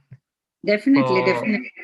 So that you have to pass all that. One more thing is all services. Mataji has shared a feedback form of all the services that anyone is good in website, anyone good in administration, anyone good in teaching. I want most teachers to come out because we are lacking in a lot of teachers. We need a lot of teachers. So I'm handling, and Prema Mataji, that is, she's handling her work. She's handling kids. She has to handle classes also. So we need more teachers. Okay, sure. I'll say how I can contribute, like, and perform my duty. Any way that you can contribute through your intelligence, please. Sure. Thank you so much. Thank you, Shubhra Mataji, so much. Thank you, Prabhuji. Pankaj Prabhu, Hare Krishna. Can unmute yourself, Prabhu.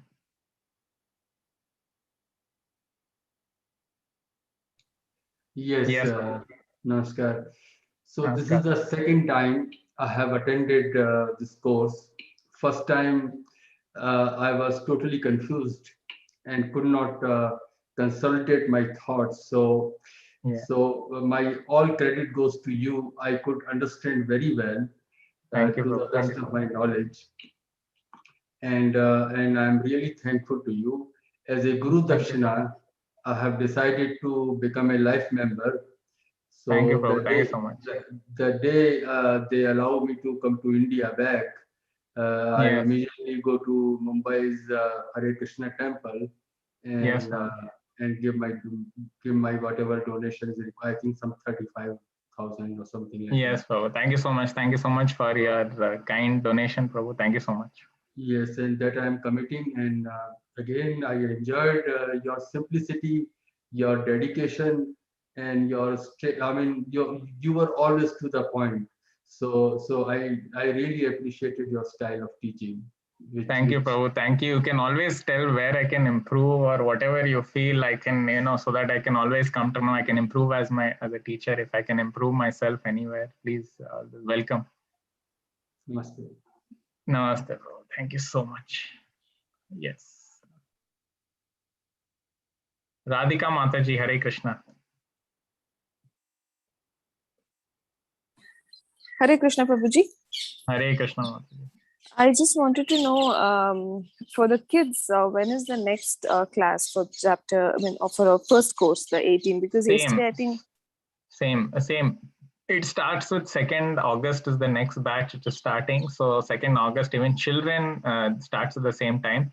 So after they complete 18 days, there is a weekend school, which is opened up for them where, through a lot of activities, kids should be taught with a lot of activity. Philosophy will not work on kids.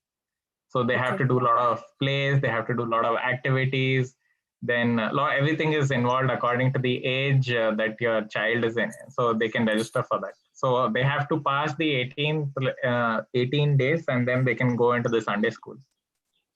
Okay, so it's the registration link is the same link which has been Same. You have to go into our website, Mataji, www.iskonmangaluru, and over there you can see for registration of kids, there is different links over. Okay, thank you, Prabhuji. Thank you, Mataji. Thank you so much.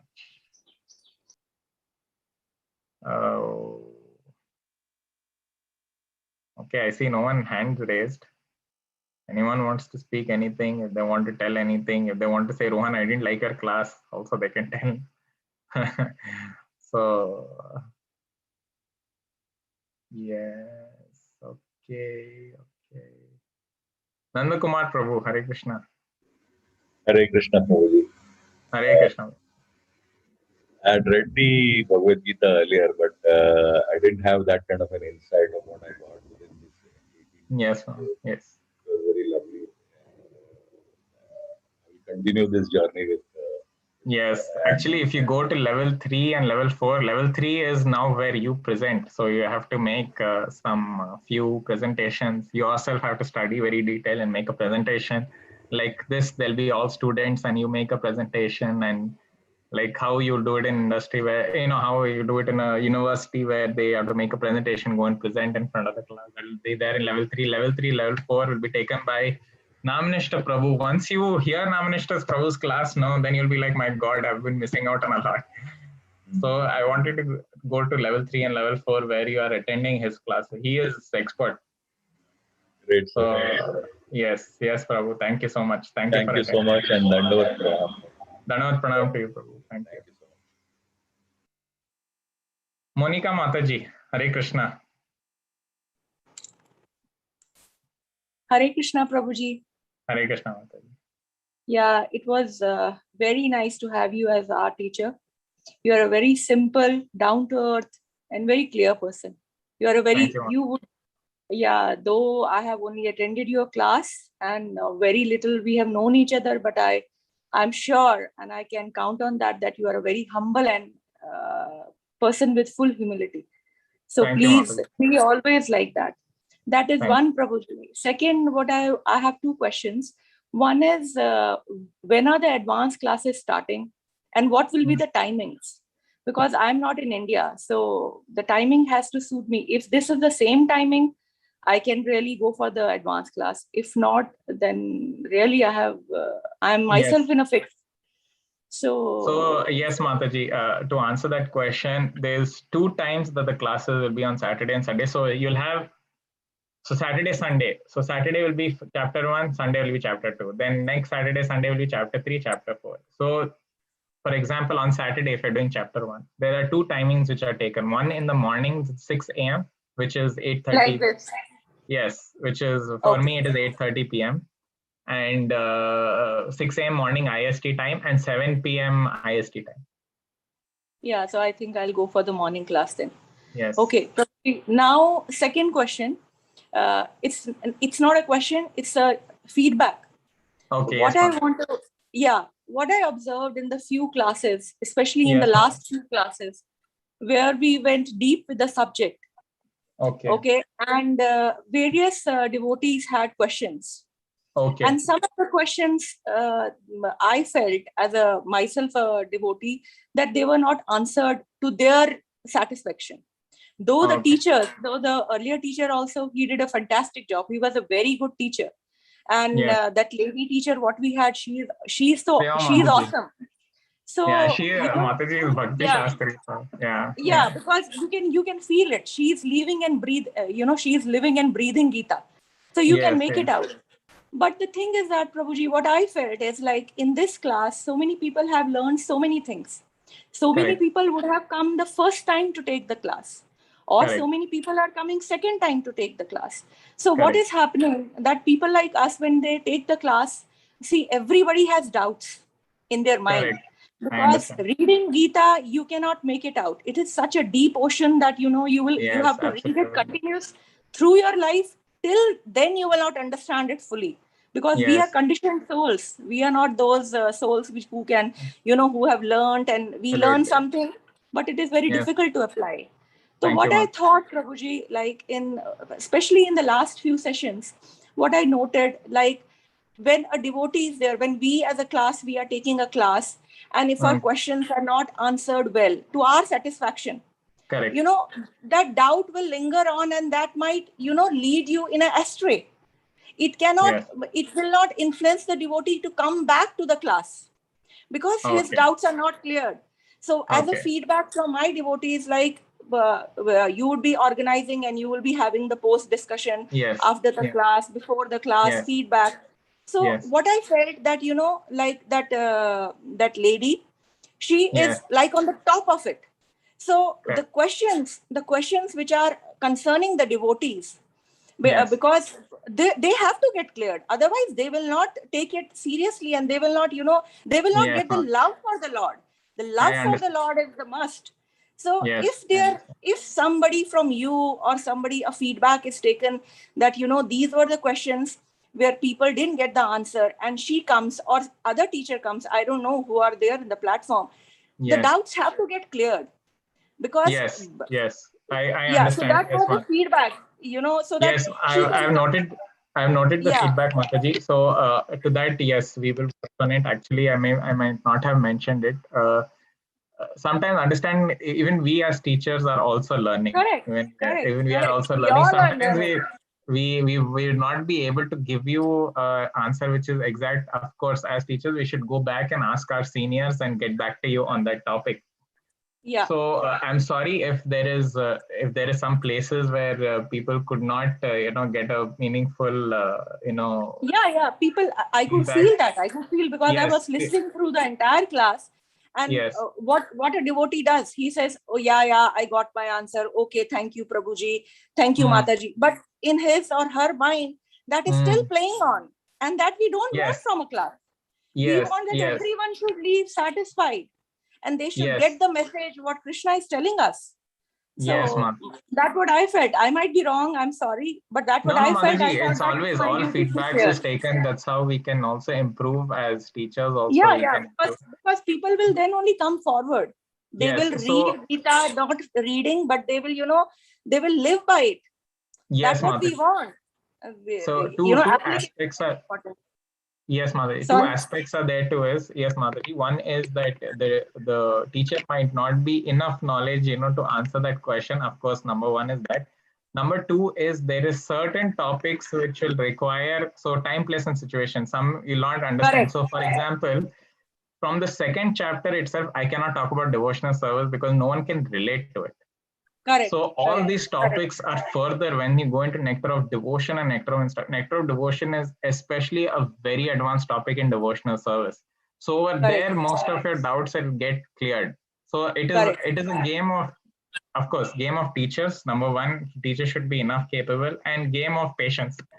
So where through it goes on through your systematic study, slowly the doubts get clarified. Yeah, Prabhuji, Yes, I agree with you. I agree with you. But that Yes, ma'am. patience will only live with that Absolute. person if somewhere it is answered, the devotee will happy to come back.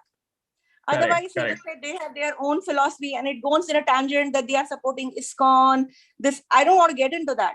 But Yes, here yes. we are all having that we have our faith for Krishna, our love Yes. for Krishna.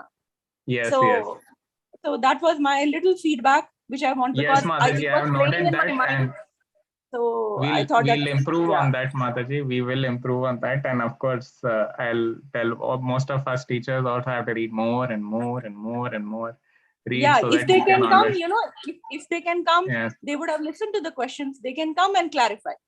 Yes, that yes. Always yeah. we can note down the question, and maybe in the next Correct. class we can always answer it. And even to answer, if there is a counter question to that answer, and if we don't know, we can always go again back and come with the answer again. So Correct. yes. That's what I felt. And also, I would Otherwise, encourage. yeah. Yes, as to elaborate your point, Mataji, any questions that you have, sometimes I might not be able to answer. Always you can mail Namanishta Prabhu also. Namanishta Prabhu will be answering these questions. Of course, it'll take a little bit of time, but he'll answer. So you can I know. mail him at namadas@gmail.com, namadas@gmail.com. So you can Thank always you. email him, and he'll. Yes, Mother. Yes. If you can post that email ID in the group, Yes. maybe many people will get helped out of it. So sometimes people don't want to ask their doubts in a regular platform. They will be Yes. more happy to ask them in a personal way. Yes, So- namadas@gmail.com, and I'll give my personal email ID also for this. It's understandgeeta3@gmail.com. So you can post the questions to me. I can give you some.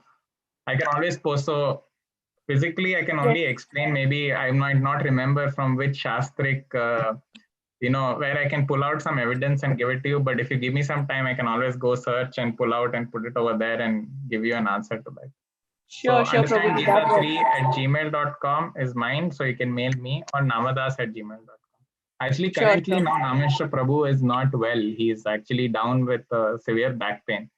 So if you can mail your questions to me, you can mail it and I can mail it to him. Whatever, if I can answer, I'll answer. Yeah, you can Yes, tell it to Mataji. the entire class. It is for the entire Yes. class so that they feel free to have their questions Yes. answered. Yes, And they don't have any doubts in mind because Gita is Yes. not about doubts. It's about clarity. Yes. That's it. Yes, Mataji, will come. Yes, thank you, Thank Mataji. you. so Thank much. you. Thank you, Thank Prabhuji. you. Thank you. Thank you. Shivangini Mataji, Hare Krishna. Hare Krishna, Prabhuji. Hare Krishna. Really enjoyed this course. It was beautifully presented, and I feel so grateful for the fact that I got an opportunity to learn. And I would like Yes. to thank ISKCON for organizing this, because if it were not organized, I'm sure I would have never understood Bhagavad Gita. I mean, Yes, ma'am. and the way you explained everything by taking references from other shastras, it was really Yes, nice. ma'am. Thank you Yes. so much. And Yes, looking Mataji. The ISKCON is they say ISKCON is an organization based on evidence and not based on opinions. So opinion, my opinion, your opinion, that does not hold. So only Shastras, what we can take from Shastras, present from the Shastras, so that at least Shastras anyway is not, is written by Vedavyas, so who is the incarnation of the Lord himself. So what he says is what is perfect. What we say is not perfect. So very nice, Mataji, for that point that you took out. Yes. Yes. Thank you so much. That's all I have to say.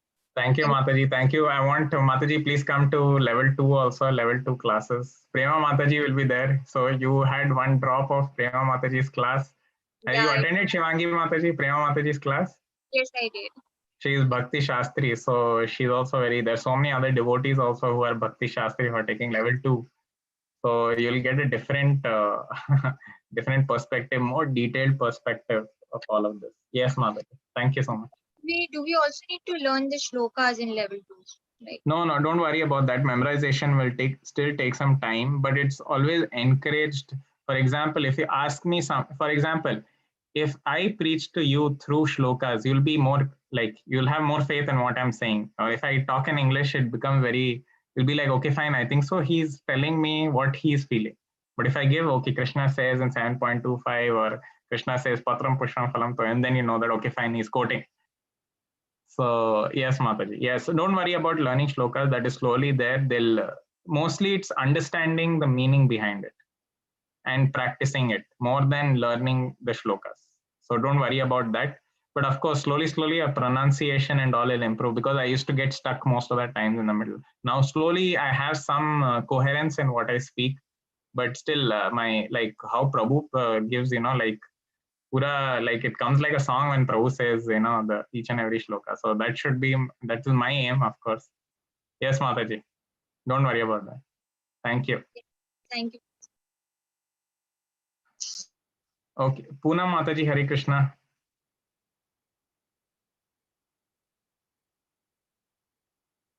Thanks so much. Hare Krishna Mataji. Hare Krishna Prabhuji. Hare Krishna Mataji. Well, thank you. Thank you very much Thank for having this wonderful 18 days, which I Yes, can't believe I would get up early morning and religiously Yeah. listen to. I think my mom also had her doubts that I could do Yeah. it, and she couldn't Yes, believe ma'am. that it's already 18 days, and but Yes. obviously it's a basic one for me, and I'm really happy that I could attend it. Very If nice. not everything, at least a little, a drop is what I have understood out of this vast Yes. knowledge. Yes. Looking forward for the advanced Level course. 2. Hopefully, I'm Yes. able to attend that as well. Yes, So thank you Mataji. very Please, much. I encourage all of you to go to level 2. This is not knowledge where you just thoda maza aaya sunne mein and you leave it over then and there. That's true. Has to be taken very seriously. This That's is true. knowledge. Krishna says that this is knowledge.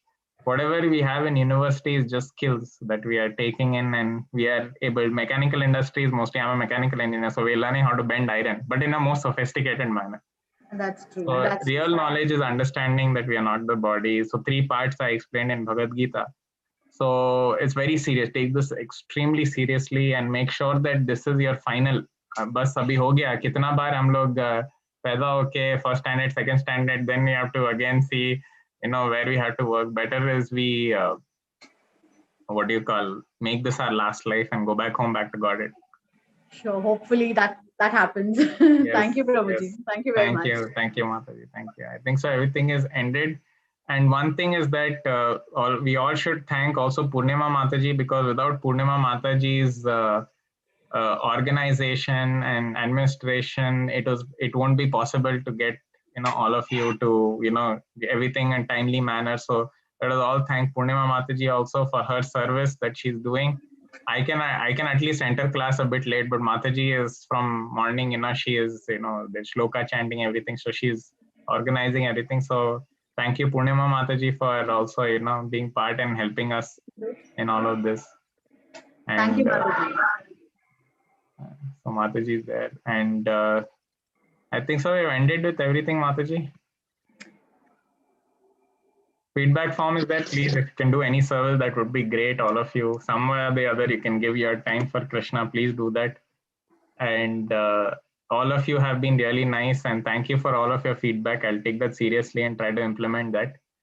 And level 2, I'll keep you informed. Of course, I'll be still the admin of our WhatsApp group. I'll be giving you some certain information through our WhatsApp group also. So please be there. And yes, level 2 information, don't worry, do not come out of the WhatsApp group you are in. All the information will be given over there, and I want maximum registration. Also, one thing before leaving, Shraddhavan is happening. Shraddhavan is, we have to take, so for example, when we get married, we take an oath in front of the fire that, throughout life, we'll have some rules and regulations that we are going to follow. Same way, Shraddhavan is in front of the Lord. You're saying that I'll chant one round of the Hare Krishna Maha Mantra. So please come for the Shraddhavan. I want you to, I have around some 20. We have so many, 96 people, 98 or 100 people in this batch. I've got only 26. So one round is hardly 6-7 minutes it takes. Please do, come to the Shraddhavan, register yourself for the Shraddhavan ceremony, and have an oath that in front of the Lord you say that, my dear Lord, I've heard that, chanting is recommended in the age of Kali Yuga. So let me chant the Hare Krishna Maha Mantra. So please, I want every one of you to take that oath of chanting one round, because all this knowledge you'll not understand unless you apply it. There is a very fine line between understanding it and applying it, and we should apply whatever we have learned. So all of the teachers and all of the previous batches who have come, some people are not chanting 16 rounds of the Hare Krishna Maha Mantra. So that is actually, you come to it later, of course, step by step, it will take time, but start with one round so that you start. Now, I have given you the knowledge, now it is how you apply it and how you yourself experience it. So please do come for the Shraddhavan ceremony. Mataji will reshare the link of Shraddhavan ceremony in the group. So please do register yourself. So that is all in all, and it was a pleasure to be part of this Understand Gita in 18 days and to take class for all of you. And hopefully in level 2, if I take, we'll all meet again over there also. So thank you everyone, and wish you all the best for whatever you're doing, and may Lord Krishna bless us all to have continuous determination, endeavor, and firm faith in him and his holy name. So before we go, let us chant the Hare Krishna Maha Mantra. Hare Krishna, Krishna Krishna, Hare Hare, Hare Ram, Ram Ram, Hare Hare. I can unmute everyone can unmute themselves and you can chant again. So 5, 4, 3, 2, 1. Hare Krishna, Hare Krishna, Hare Krishna, Krishna Krishna, Hare Hare, Hare Rama, Hare Rama, Hare Krishna, Hare Krishna, Hare Hare, Rama Rama,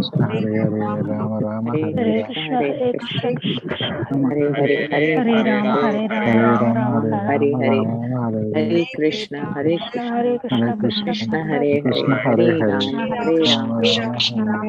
Hare Rama, Hare Rama, Rama Krishna, Hare Rama, Rama Rama, Hare. Okay, so now let us all depart. Thank you everyone. Vanchakalptarubhascha kripa sindhu evacha patitanam pavanebhyo vaishnavebhyo namo namaha. Srila Prabhupada ki jai, Shri Radha Govinda ki jai. Hare Krishna everyone. Hare Krishna.